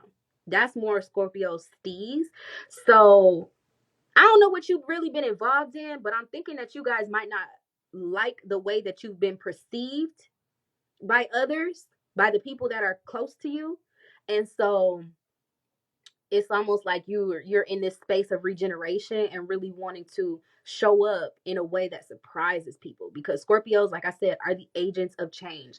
They're the ones who want to come in and really shake shit up, you know what I'm saying? Even when they don't mean to, they do it without trying. And being that this is on your rising, it's like something that you might not even identify with, but it is the way that you move out here. So as it pertains to relationships and shit like that, people might just get sick of you trying to always throw around your energy. You know what I'm saying? People want you to be more authentic, want you to be more real. Scorpio, it's time for you to start showing your true self, and that could be exposing your weaknesses, being more open about your trials and tribulations, being more open about the method of which you go through your transformation. You see what I'm saying? Like, letting your transformation be seen by others could even be a new thing for you. Exposing those wounds, exposing those things that you dealt with and that, like, troubled you. It's almost like you ever had something that you're really insecure about, and, like, you try your best to hide it, and then at some point in your life you just be like, you know what, fuck that shit. Like, I'm not about to be a prisoner to this thing that's outside of my control any fucking way. Like, you've been trying so hard to be controlled and to be, very, what's the word, mild, or that's not the word, moderate, or that's not the word, modest. That's the word. Trying to be a little bit more modest and stuff like that. But right now it's not about modesty. It's about, this is deja vu. Crazy. I love deja vu. Anyway, But it's not about modesty. It's about really showing up and really showing out and living out loud. You know what I'm saying? So it's time for you to transform, and I feel like it's that transformation is like a butterfly coming out of the cocoon. You look totally different, you move totally different, you just are a different being. Okay, and people are just gonna have to deal with that. And so also, I want you to know that as you change modalities, you have to change the way that you do things. And so, if you want to be seen as a different person, you cannot continue those destructive tendencies, those tendencies to want to come in and disrupt things, those tendencies to want to, okay, because Taurus is on your seventh house. It's a bull in a china shop. You can't keep moving like a bull in a china shop as it pertains to how you're dealing with people. Okay.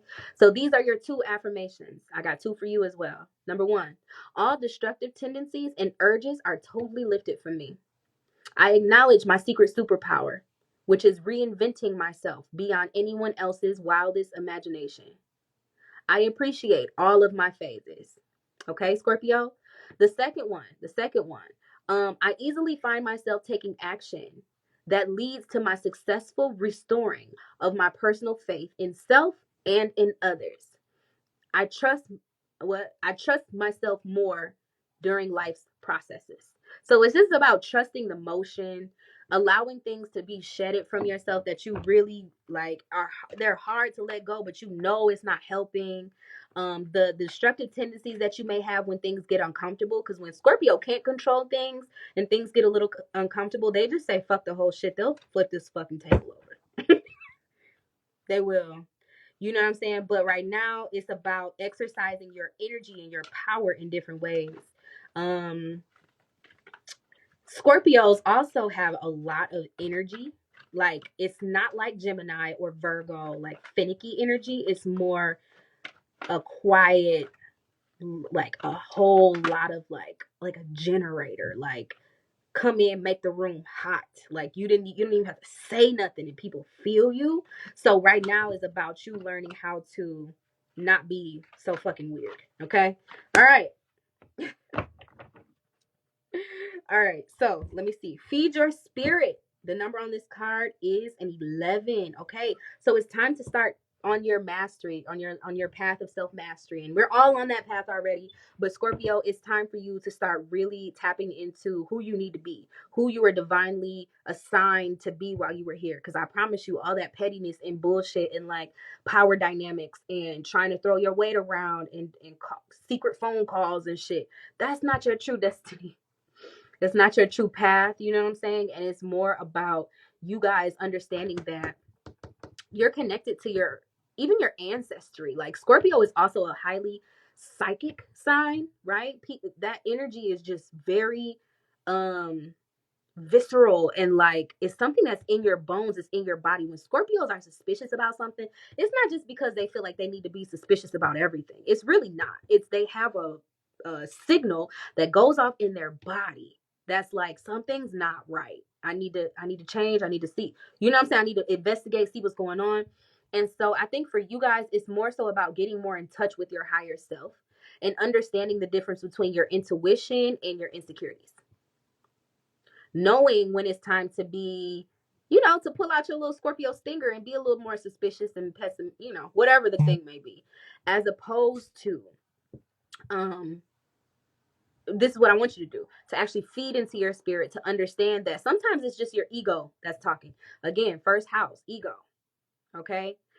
Sometimes it's just you feeling like you need to overstand a situation that makes you want to even act out like that. So if you were spending more time on yourself and feeding your own spirit and tapping into your own ancestral gifts, your own psychic powers, enough to understand how to really, really be a smooth player out in these streets, then you would be a lot better off. All right, Scorpio, love you guys. Let's move on to the next reading. Sagittarius. This one is for my Sagittarius people. You guys are having this whole transformation that's happening in your 12th house. 12th house is very, very deep, okay? Because 12th house is where we don't have the most control at all. It's our subconscious mind. It's the part of ourself that exists and almost like controls everything else. What up, though? And damn, the Flint came out for real right there. Nah, but so 12th house is about, you know what I'm saying, like the parts of ourselves, the things that are embedded into our psyche, into our psychology, into our, deepest memories and things that happened before we could even speak, that are a part of our being, that are a part of our experience. And we never really forget things. Anything that's happened to you in your life is still in your brain. You might not be able to access it, you might forget, you might swear it never happened, baby, but it's definitely there. And so the 12th house is that container. It's the container of all the things that are too heavy for us to hold in our frontal lobe. We don't even really always want to acknowledge the things that happen in our 12th house, because it's tough. Like, it's a lot. It's hard to access, for one. Like, damn, hypnotists know how to bring that shit out, but like a regular person, like, damn, can I remember what happened on July 3rd, 1991? Like, no, nigga, you was too. You know what I'm saying? Like, no. But the thing that happened on July 3rd, 1991 sure remembers you. You know what I'm saying? Like, it's in there somewhere. And you may be doing certain things or acting out in certain ways, or certain things may be present in your life because of those things. So anyway, let's move on. So what is the 12th house? Let's just go into my little definition of it. So it's the subconscious mind. It's the deep internal programming, okay? It's who you are when you are alone in a room and naked, all right? It's parts of yourself you'd rather not bring into the collective space, hidden gifts, psychological thought patterns, your mental health, okay? It's also your spirit beyond this world. And so this is what's being highlighted right now for you guys during this new moon in Scorpio. And if you are to experience some sort of a shake up, a mini crisis, okay, it will probably have something to do with one of those things. Excuse me. And so, right now, I really want my Sagittarius to, because you guys are masters at being free. You guys are some of my favorite people in the zodiac. I have to tell the truth. Like, y'all are such good humans, even when people don't like y'all, like, y'all are masters of your own life. You guys tend to exercise things like manifestation and visualization and all these things naturally, because you have a very optimistic output on life, and you just believe that if you are going to achieve it, you need to see it. And even if the sight of that thing is just the dream that you hold in your mind, like, you're going to continue to move towards it and put your feet behind your thoughts. Like, that's another thing that makes you guys good humans. Like, y'all are doing a good job at life type shit, because you're not afraid to get up and move behind your thoughts and ideas. But right now you may be realizing that there are some parts of your psyche that need to be addressed, that before you were able to just kind of move through life and brush shit off, because Sagittarius is very good at acting like nothing's bothering them. They're good at actually turning their emotions off when they need to, and like accessing them when they want to, even though they never really want to access them. So right now you're being forced to kind of address some of your traumas, some of your internal programming that might have started with your childhood, trauma, childhood raising, or whatever. You may realize that you have certain weaknesses that you didn't really like. Your limitations are being tested. You're seeing what your bounds and limits are within this world, and that can be a very humbling, very sobering experience. When you realize that, all your life you've been this very, very, outgoing and just ambitious person, and you're still going to continue to be that person.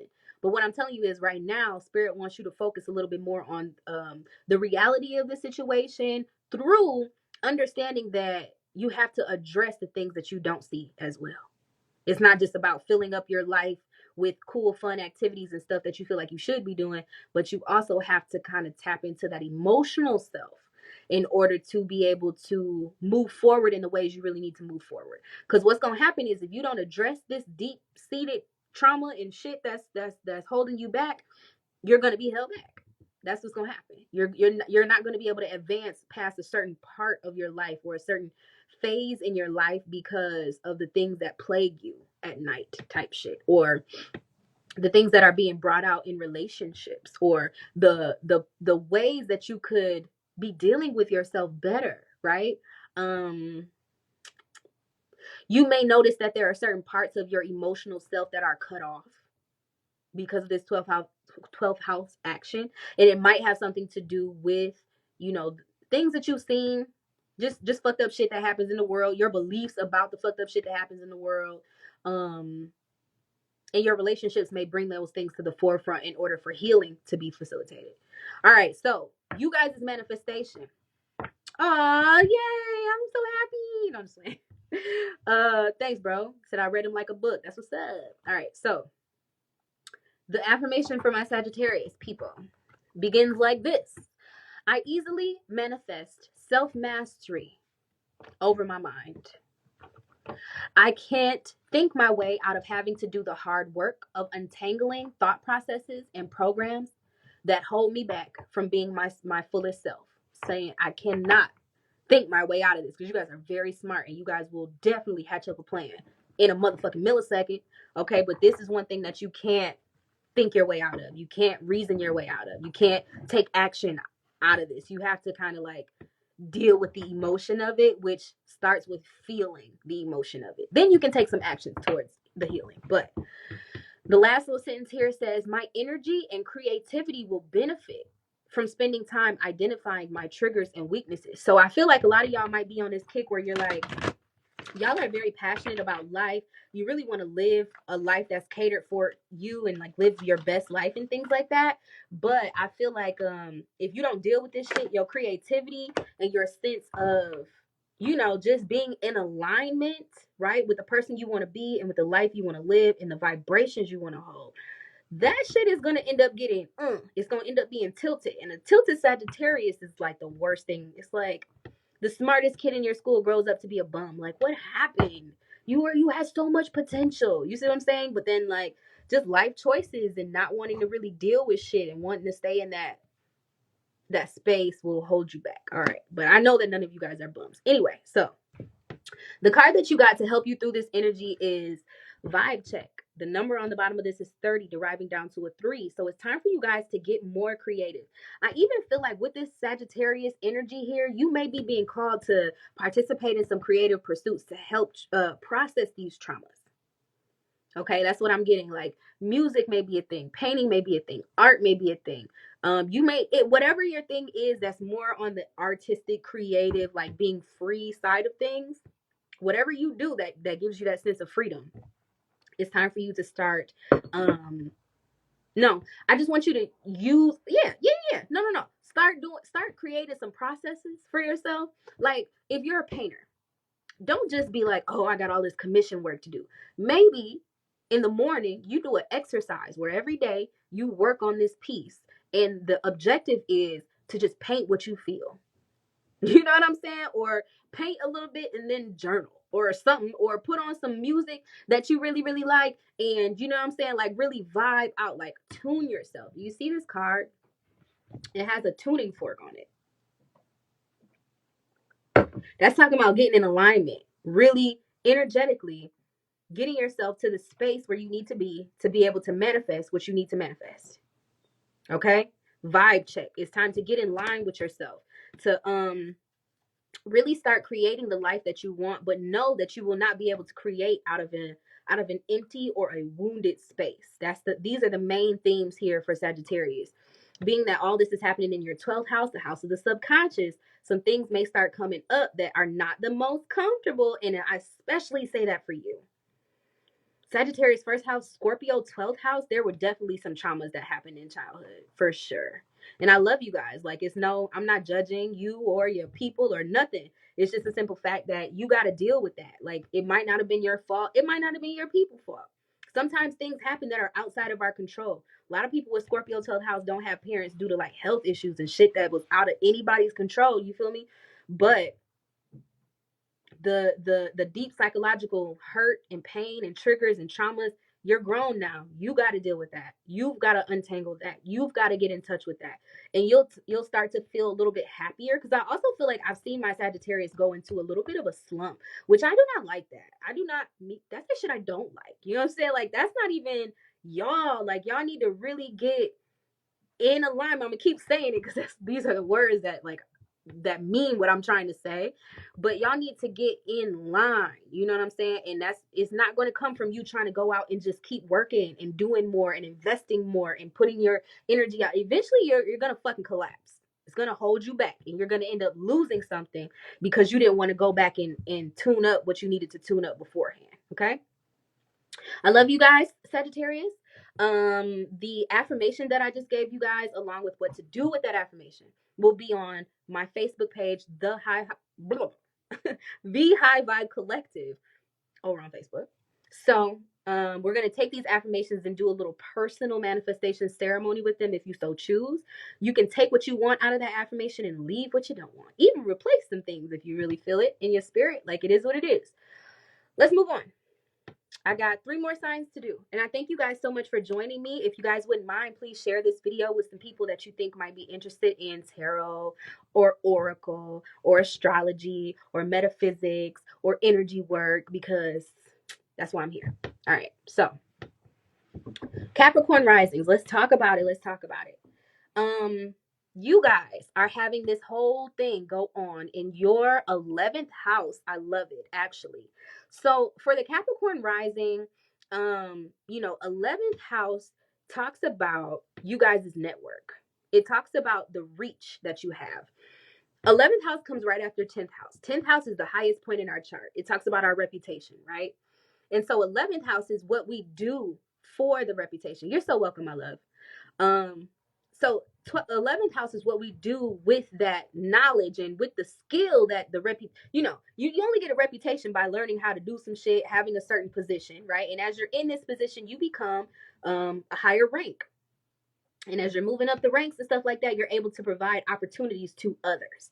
So this is where we get into the 11th house. It's about really being a blessing to people, understanding your unique talents, where you fit into society, and the role that you need to play on a larger world scale in order to be able to really contribute and find your niche, find your community, your tribe, your network of people, and your space that you operate out of, right? On a like what clubs you go to, you know what I'm saying? What associations you may belong to within your career, or just whatever.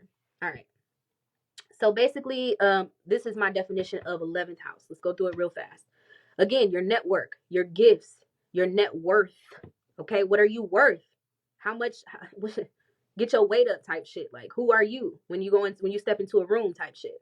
Your special talents and abilities. What you're known for being the best at. Okay, how you can contribute to the world. It's your purpose. All right, it's how you service others. So if you're wondering what is my purpose, I don't know. Tap into what you can do to help others, and the thing that you would do that could benefit somebody else, that you would do it even if you never got paid. And it's the things that make you different. It's really the unique talents and abilities that we bring to the table.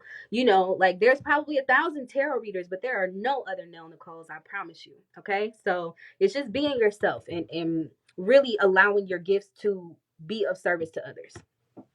All right, so Capricorn, with this 11th house, I'm gonna just read y'all real quick because I have a lot of friends with Capricorn placements. And one thing that I noticed about Caps, and I love y'all so much, and I actually have a lot of Cap, is that in my chart, is that, motherfuckers be worried about money. You know what I'm saying? Like, if the money not right, no, let me stop. Let me go back. But what I was really gonna say is, so Capricorn is about status and money and who they are and what they can pull. Not so much about passion and fulfillment. But right now, you're being asked to tap into your passion. The only way that you're going to get money in a way that's like, that feels really fulfilling, because listen, it's 1,000 ways to get it. And Capricorn, out of everybody else in the zodiac, is going to find at least 10 of them motherfucking ways, okay?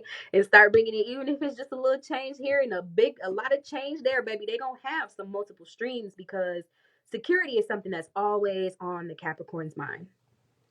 But being that this new moon, this transformation is being called upon you, right, to happen in your 11th house, is asking you, how are you showing up to the collective space? Are you showing up as your authentic self, or are you just doing the things and showing up in the spaces where you're expected to show up and doing the things you're expected to do? For me, I can really identify with this. I work a day job, but then I have like multiple side hustles. You feel me? So with my day job, I have a certain position. I've risen in the rank. I'm invited into certain rooms. I have to sit at certain tables. And that's cool because, like, I love being respected. Like, what? Like, you better recognize, okay? But at the same time, like, I have to ask myself, am I in that same position within the things that I love? Am I moving as hard in my purpose? Am I able to, you know what I'm saying, pull weight the same way behind my purpose and my passion as I am behind my career and my job? Okay. And that's the real tea, Capricorn. It's time for you guys to really start living life for yourself. This is an instant reset, replay. We've been having this conversation, okay? Planetarily, okay, this thing that's going on in the sky has been happening in the sky a couple of times this year. So I'm gonna talk just directly to my Capricorns about this whole conversation, okay, of all this career, your passion, who you are, how you get money, what you doing, what you're establishing, what you're creating for yourself has been my phone about to die, so I'm gonna hurry up. But it's been on your mind, you know, for the year. And you've been trying things and you've been moving differently and you've been trying to employ different tactics and different strategies and shit like that. But right now is where it's like, now it's time to stop thinking and start really, really doing. It's time to start entering into the world. Capricorn is about going into the world space, okay? Especially as it pertains to like I said, your net worth, how you showing up in these spaces. Are you in the rooms that you need to be in? If you're the smartest person in the room, you're in the wrong room. We've heard this 1,000 times, right? It's time for you to start living up to that because you've definitely outgrown your space. I can say that much, Capricorn. And listen, I want you guys to really do some work on yourself in identifying, you know, what you could be doing differently. I have a couple affirmations for you guys here. All right, and I also want to preface this. So some of these affirmations talk about, you know, being of service to other people, like I said. And so don't be mad if some of this shit is like talking about how you can give energy to others, because that's the quickest way to get energy back. If you need help, the quickest way to get help is to go help somebody else. Bartering. It doesn't always have to be money. It can be money. You know what I'm saying? Money talk, bullshit walk, okay? But also just like being able to offer people who you are and your mind and your spirit and the help that comes from just you being in the room can be valuable. So, okay, let's move forward. I easily find myself valuing those people in my life who are important to me and giving them my full support. I also honor myself by saying no to that which does not work to my benefit. So it's also about knowing when, you know, it's kind of the experience is overrated and you need to be shooting higher. My resources are far more valuable when shared with those who are worth it. Because I'm a good friend, I can count on my allies to get me through as I am regenerating. So right now, if you're unsure about some stuff that's going on in your life, it's really time for you to connect with the people who know you most, the people who you've helped, because the way that you help other people out says a lot about your character. It really does. And through that relationship, other people can notice like gifts that you have that you never even knew. Like I tell my daughter all the time, you are so kind and so loving, you know, like ever since she was a baby, somebody sneezed, she's like, that's you. You know what I'm saying? Like I know all kids do that, but she'll also go get you some tissue and like rub your back and all those things that are not necessary. I never taught her when somebody sneezes, go rub their back. Like I never taught her that, but she just has that. And so it's about the gifts that you came into this world with before you even knew who you were. Wow. And then we've also got I said this to the Cancers too, and I want this to be noted, okay? Astrology is not no made up shit. I'm not here just talking out my ass, I promise y'all. Capricorn and Cancer share that duality there. And so I told them they need to go find them some mentors to start living a more fun and fulfilled life, right? Some people who are going to help them get money by just being creative and doing them. You guys got a very similar message, and you guys, or a very similar card and a very similar message about tapping into your sense of purpose. Because it's always going to be business with you. Like, let's not get it twisted. The Capricorn rising, it needs shit to be in order. But at the same time, like, there are different industries, and I think it's time for you to start exploring. Mentors and role models. This is the card that you guys got. The number on this card is 18, derives down to a 9. Okay, so what that means is it's time for you guys to start on the path of Mastery for real, like mastering a certain gift, talent, honing in on something, understanding how to just be. I am, you know what I'm saying? Whatever. And fill it in with whatever you want to fill it in with. I am, the greatest rock star. I am, you know what I'm saying? Dedicated to my community. I am whatever. An activist that makes a living off of what I love to do. I don't know what your thing could be, but I can guarantee you that it has nothing to do with somebody else being your boss. It has a lot more to do with you guys forging your own path. And it also has a lot to do with you having people to look up to that have done the thing that you're really trying to do. I love you, Capricorn. Make sure that you guys look on the Facebook for the affirmations.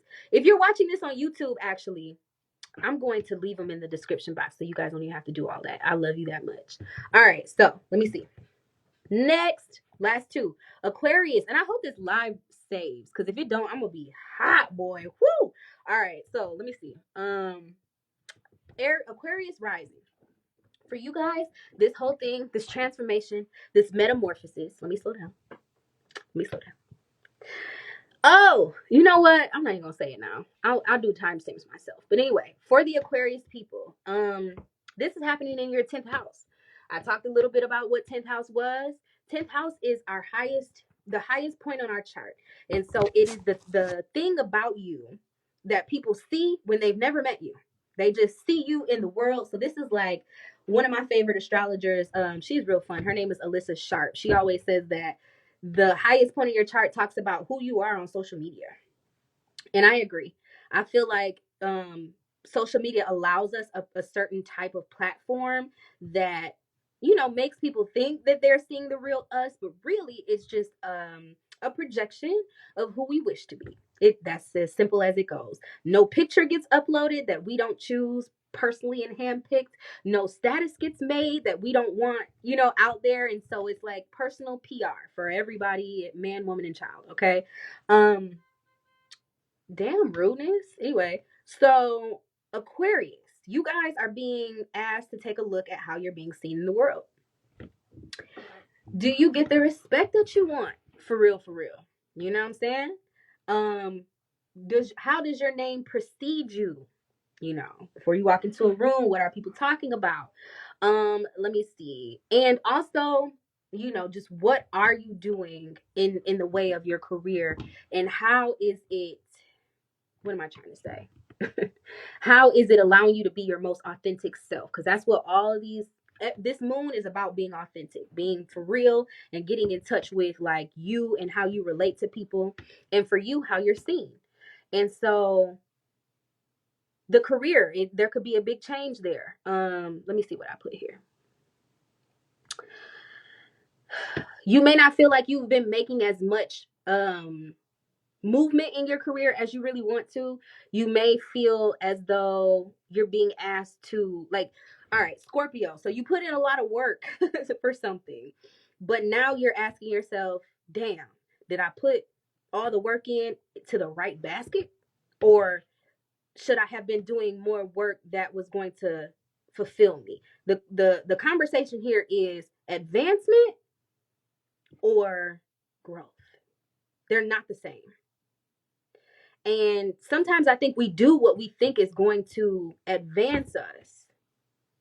And sometimes it does advance us, but do we grow? Have we really grown in our passions in the areas that we want to grow in? Or are we just running the rat race and knocking out hurdles? Ding, ding, ding, ding, ding. You know what I'm saying? Meanwhile, you ain't even worked out on none of the shit you was supposed to be working out on, or you ain't even practiced none of the shit you was supposed to be practicing, or whatever the case may be. What is 10th house? Let's get into my definition. 10th house is career. It's your reputation, how people perceive you, social media. It's your resume. It's how you look on paper. Okay, so keep that part in mind. That's very important. It's the application of your skill set. So the things that you've learned is you getting into a position where you can apply those things. It's your place in society, your place in status quo, and your projected self. So a couple things I want to touch on here. How you look on paper. We've all had a dumbass boss in our lives, right? And sometimes how people look on paper is a really good little billboard, little commercial. But then once you get somebody in the role, they're not happy, they're not healthy, they're not vibing right. You feel what I'm saying? And so I feel like you need to be asking yourself these questions. Is the role that you're playing really fulfilling you, or does it just allow your ego to be satiated to a certain point? Is it pacifying your spirit because you know that you're safe, right? But in that same breath, the safety is smothering you and is keeping you, suppressed. Um, Another thing is the application of the skill set. So with all the skills that you've acquired, are you able to make a living by applying the things that you are really passionate about learning? Because, let's just say for me, I don't know, I like to use myself as an example. My career, I have to go to all types of trainings and do all types of stuff, and that's cool. But I also, on my off time, do a lot of studying on astrology and tarot and just, how to connect to my divine self. And I noticed that I spent a lot more time in my day, let's just call it what it is, you know what I'm saying, applying myself to that other skill set. And it's cool, like it bring in the butter, but I really want to find more ways to begin making this feel more like a career space for me. So if you guys can relate to that, like this video, thumbs it up, say something, give me some support somewhere, because yeah. But you know what I'm saying? Like it's really about trying to tap in with your passion and becoming known for something that you can feel proud of, right? All right, so the affirmations for you guys, Aquarius, are: I easily find myself fully committed to success in my career and my passions. You can reword that however you want. I know that getting ahead is not the same as growing. I accept my personal power. So I'm gonna just share this with y'all, then I'm gonna go forward with y'all affirmation. I noticed that I give a lot of energy to my career because somebody else is in control, and it's easy to follow directions. It's easy to not have to think about, all the shit that comes with really being a boss, you know what I'm saying? And so for myself, accepting my personal power is something I've really been working on in order to move my ship. Because you can't really move forward if you don't know where your power is coming from. You don't know where your generator is wired up to and what's pushing you, what's motivating you. So keep that in mind. If you're having that same issue with trying to break free from a certain paradigm or a certain, way of life, that you've been doing things and things have been getting accomplished, but you're trying to transition, still have the same sort of impact on your life, but just doing something different, then question if you're in a space where you feel empowered enough to do so, because it may be an issue with, you needed to just speak more life into yourself. Speak more confidence into yourself, more, get rid of all of those doubtful thoughts. And also any fear-based paradigms, like I always talk about doubt being one that holds a lot of us back, not believing, having a lack of faith. But y'all take that and run with it. So I accept my personal power. I recognize the reality that my ego is here to protect me but not live through me. So don't trip over how things look. It's not making you happy. You know what I'm saying? Like you might be doing something or conforming to this societal norm in order to keep the looks about your situation. But at the end of the day, like it's really just your ego telling you, damn, you can't let that go because look how good you got it. You know what I'm saying? You gotta keep doing that because that's what's gonna keep things rolling. But then that's just yourself trying to keep yourself safe. And it's not this part of yourself that needs to feel liberated, because there's balance. Sometimes we do need our ego to be like, child, you too good for that. Now don't let them do that. Now that's what ego is here for. But then at other times we don't need that. We need to just surrender to the situation, surrender to what is, and realize that we're not even really in control anyway. So you know what I'm saying, if you need to humble yourself a little bit in order to move into the space you need to move into, don't let your ego hold you back from that. All right. So the ego is not to live through me. I cease to give it power. Instead, I'm going to choose to challenge myself in the idea of who I'm supposed to be. I cease to give my ego power. Instead, I'm going to challenge myself in the idea of who I am supposed to be. I love it. All right, let's pull a card real quick, and then we're going to move into Pisces. And I'm actually going to... No, I need to do this, the end part, the manifestation part. Let go, Aquarius. It's time for you guys to let go of the ideas that you have set in your head, of what your idea of what the path is supposed to look like. You see this guy, and it's already written. You see what I'm saying? His path is already set out in front of him. All he has to do is surrender to it and trust it and continue to walk forward. You know what I'm saying? And make moves when he needs to make moves and adjust where he needs to adjust, and not panic when things change or when circumstances need to, he might run into a problem. You know what I'm saying? Like maybe needing to change careers or whatever. And at that point, he's going to just do what he needs to do and follow the path instead of like getting himself so caught up in what it's supposed to look like. No, ain't supposed to be no barrier right here. Okay, but there is a barrier. So how you going to jump over it? Okay. And the number on the bottom of this card is 27, which brings us to a 9, which is higher wisdom. So if you're having some trouble right now, just surrender to the higher frequencies, surrender to God. Okay, let go and let God. Okay, you might even want to spend more time in prayer and meditation, calling your ancestors to really help illuminate your path for you, to help you have the wisdom to be able to make the right decisions and to stay focused. Okay. All right, Aquarius, I love you guys so much. Thank you for joining me. Last up, we got Pisces. So Pisces, I promise not to put you guys last the next time I do one of these readings because I know that gets very annoying. So I apologize, but it's the first one. So here we are. All right, Pisces. So your guys' transformation or metamorphosis needs to happen in the space of, what is this? The ninth house, okay? The ninth house is all about our connection to the spiritual realm, our connection to things that are outside of ourselves, our understanding that we'll never have full understanding of what goes on in this world, and still being curious enough to want to explore. Okay. So it's learning what you can, even though you understand that there is such a vast amount of information out there. It's having faith that the information that comes to you will be the information that is for you. Okay. And so it's divining, it's understanding how to tap into certain frequencies and have a spiritual sense of yourself. Ninth house is also higher education. It's foreign travel. So it could be you literally taking your body and moving it into a space, right, where you're not comfortable or you're not familiar. And but you're gonna learn some things, you're gonna be submerged in a different culture, a different way of being. That's why it's long distance travel, really switching up the entire sense of being. And that is the spiritual experience in and of itself, understanding that your perspective is not the only one. You know what I'm saying? People who travel abroad have a much more, a tighter grasp on that which is the idea of humanity than people who've been in their hometown their whole lives. Like, there's no way that those two experiences compare. Some people don't ever leave their hometown because they're scared, you know what I'm saying? So like, to even be brave enough to go on a voyage, you have to be in touch and in tune with yourself enough to know that home is wherever you are. And so Pisces, you're having this spiritual awakening right now. And that is the best way that I can say it. You guys are being asked to connect to your divine self for real, and identify like your spiritual practices. And if you let's just leave it there. So let's get into the definition. What is the ninth house? Ninth house is our higher self. Ninth house is acquiring a skill set, right? So it's going somewhere to learn how to do something that is not something that you already knew how to do, right? um, and it's secondary education. It's like college and all of that. Let me see. So it's, a lot of times people go away for college, right? You get the experience of not being in the home, not being in the nest anymore when you go away to college. So there's that spiritual experience that comes with that. The knowing and the understanding that comes with just the sheer experience, right?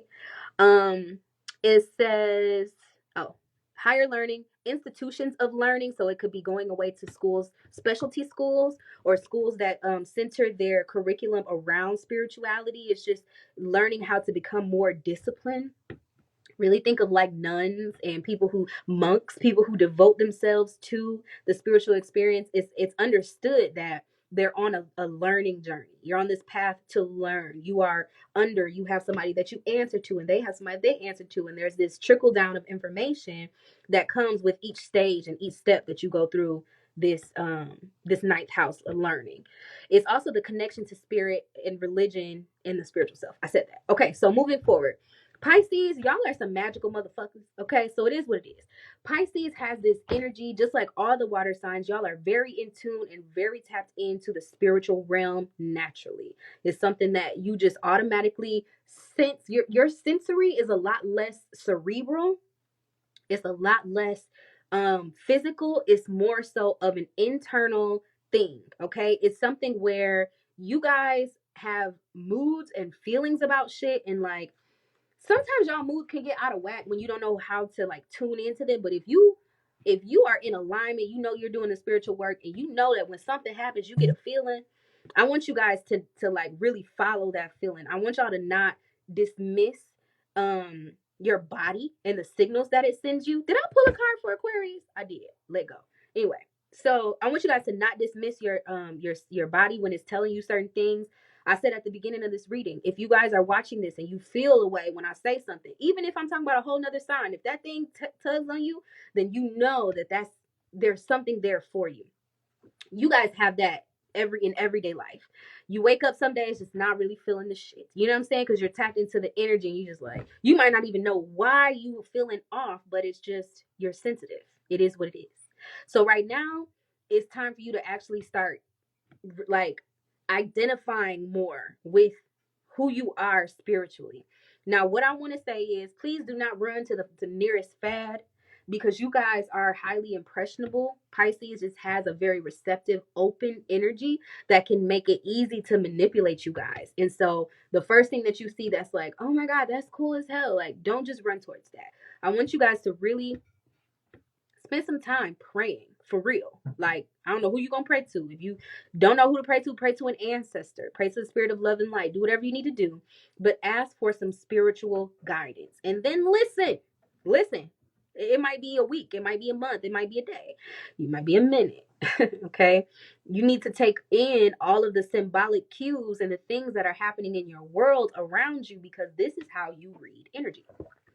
This is how you read energy. Pisces don't even really need no more from the tarot deck, bitch, because Pisces understands energy. And so it just depends on how in tune you are with, like, how accurate and how on par you are with these different vibrations that come your way. But right now, it's time for you to pick up a tool.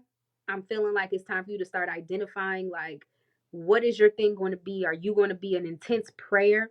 Are you going to be an intense manifester? Are you going to be a person who, wants to dabble into the occult? Do you want to study the ways of your ancestors? Do you want to go and talk to your grandparents and figure out, you know what I'm saying, if there have been any people with spiritual gifts in your world? Do you want to become, a more active member in the church? Do you want to start studying some other philosophies and psychologies around the world and try to relate to, more of the humanness in people and figure out, psychology and shit like that? I don't know how you're going to get closer. And it might even be you taking a trip. You really getting outside of your bubble in order to see some different shit. You might be wanting to become an initiate to a certain particular, mode of religious practice. Okay. But I want you guys to start having that conversation. But the way that it's going to start is you're going to say a prayer to your ancestors and ask for some divine guidance. Okay. That's just what it is. And then from there, the messages that you get, be sure to take account of them all. Don't just start moving. Just kind of observe and see what comes in, and notice how you feel when you see these signals and signs, because that's going to be your compass. Okay. So the affirmations that I have for Pisces, because this is happening ninth house, like I said. Oh, there could also be some issues having to do with other people trying to enforce certain religions or spiritual practices onto you. Please know that you have the right to choose what you want to do with your own life. You have the power and the spirit and the energy to call in whatever you want to call in. And you also have the authority over your own life to shut things out when you want to shut things out. So if there are people who are preying on you or telling you that you will go to hell if you don't do this or that or whatever, like, don't even trip. Honestly, those people, they're not the ones that get to send you to hell. Like, fuck them. We already in hell. Nigga. Like, what? Anyway. So, all right. These are the affirmations. What does it say? I commit myself to a spiritual regeneration. I will allow my spirit to direct my studies on the topic, calling in information that will allow my soul to flourish in the right direction. I am in alignment with all that is divinely orchestrated for me. I work with life, acknowledging the spiritual path and ways of nature. I am in tune. That's y'all. And I felt that. And I'm a Pisces midheaven. So I don't know, but I feel like this is something that I was supposed to do. So I love you guys. Thank you so much for joining me. I'm going to tell you guys how to do this. I'm gonna just tell y'all. We're not gonna end the reading here. I'm just scared that my phone is gonna die or the live is gonna go out. Forgive me for rushing a little bit. But I will also post this on my my Facebook page, which is the High Vibe Collective, so you guys can do this on your own time. I do recommend that you do this as close to November 15th as possible, but you can also do it in the days following and even up to 2 weeks after. Okay, it'll still be effective. I mean, you could come to this at any point in the year, honestly, and do some good manifestation. But the point of it is, we want you guys to be able to use the moon energy to help push these manifestations along. This is you being a co-creator with the divine universe. Okay. So this is what we're going to do. I actually have a couple, I have some tips for you guys. So how to manifest. We finally got to this point. Y'all have to just forgive me. This is my first little couple of workshops that I've ever done. So y'all gonna get this work. All right. So basically, how you manifest is you need to create an image of what it is that you want in your mind. That's it. And let it go. Now people slow down their manifestation when they want things too much. You start pulling on it in the universe. When you pull on something, you're basically telling the universe, hey, it's outside of my reach. And so universe just makes it even more outside of your reach. And it's crazy how energy works like that. When I say that to the average person, they're like, you don't know what you're talking about. That's because y'all don't understand energy. Okay. And that's why your life look how your life look. Okay. So I'm not gonna even go there. But the whole point of manifestation is to get clear, to develop some asks. What are the things that you really want? If you don't have a relationship with prayer or with meditation, this is going to be hard for you. It is. You need to be able to, get into a space where you connect to your divine guidance, okay? And you're able to speak the things that you want. It does two things. It puts it out into the universe and it reinforces it in your mind, right? But then, like I said, at that point, the game is expect it. Don't even trip. Don't even trip. It could be all signs pointed towards you not finna fucking get it. Don't trip. When you trip, you send that message to the universe. Oh my God, it's outside of my reach. And you just start falling farther and farther away from the thing. What you do is you let it go and you expect it to come in. And you know that even if you get some disappointments along the way, those disappointments were meant to come because universe has something greater for you. So there's 3 ways that you can sort of get that visual image into your mind, right? So after you determine what your affirmation is going to be. So that means, I've gone through all 12 signs. I recommend that you guys use the energies and the affirmations that were attached to your rising sign. You need to find out what your rising sign is. Take that affirmation, chop it and screw it however it fits for you. You can keep it exactly how I wrote it, or you can switch it up, whatever you want to do. Okay? But I need you to find a piece of paper. I don't want you to use your phone. No. I don't want you to use the computer. No. I don't want you to type it up and print it out. No. You need to write it down, pen and paper, pencil, paper, pen to pad, okay? Write down your affirmation. At the end of the affirmation, I want you to write thank you. And so it is. I am so happy and grateful. You need to put some little closures in there that basically send out that energy of gratitude. It's letting the universe know I expect it to come in.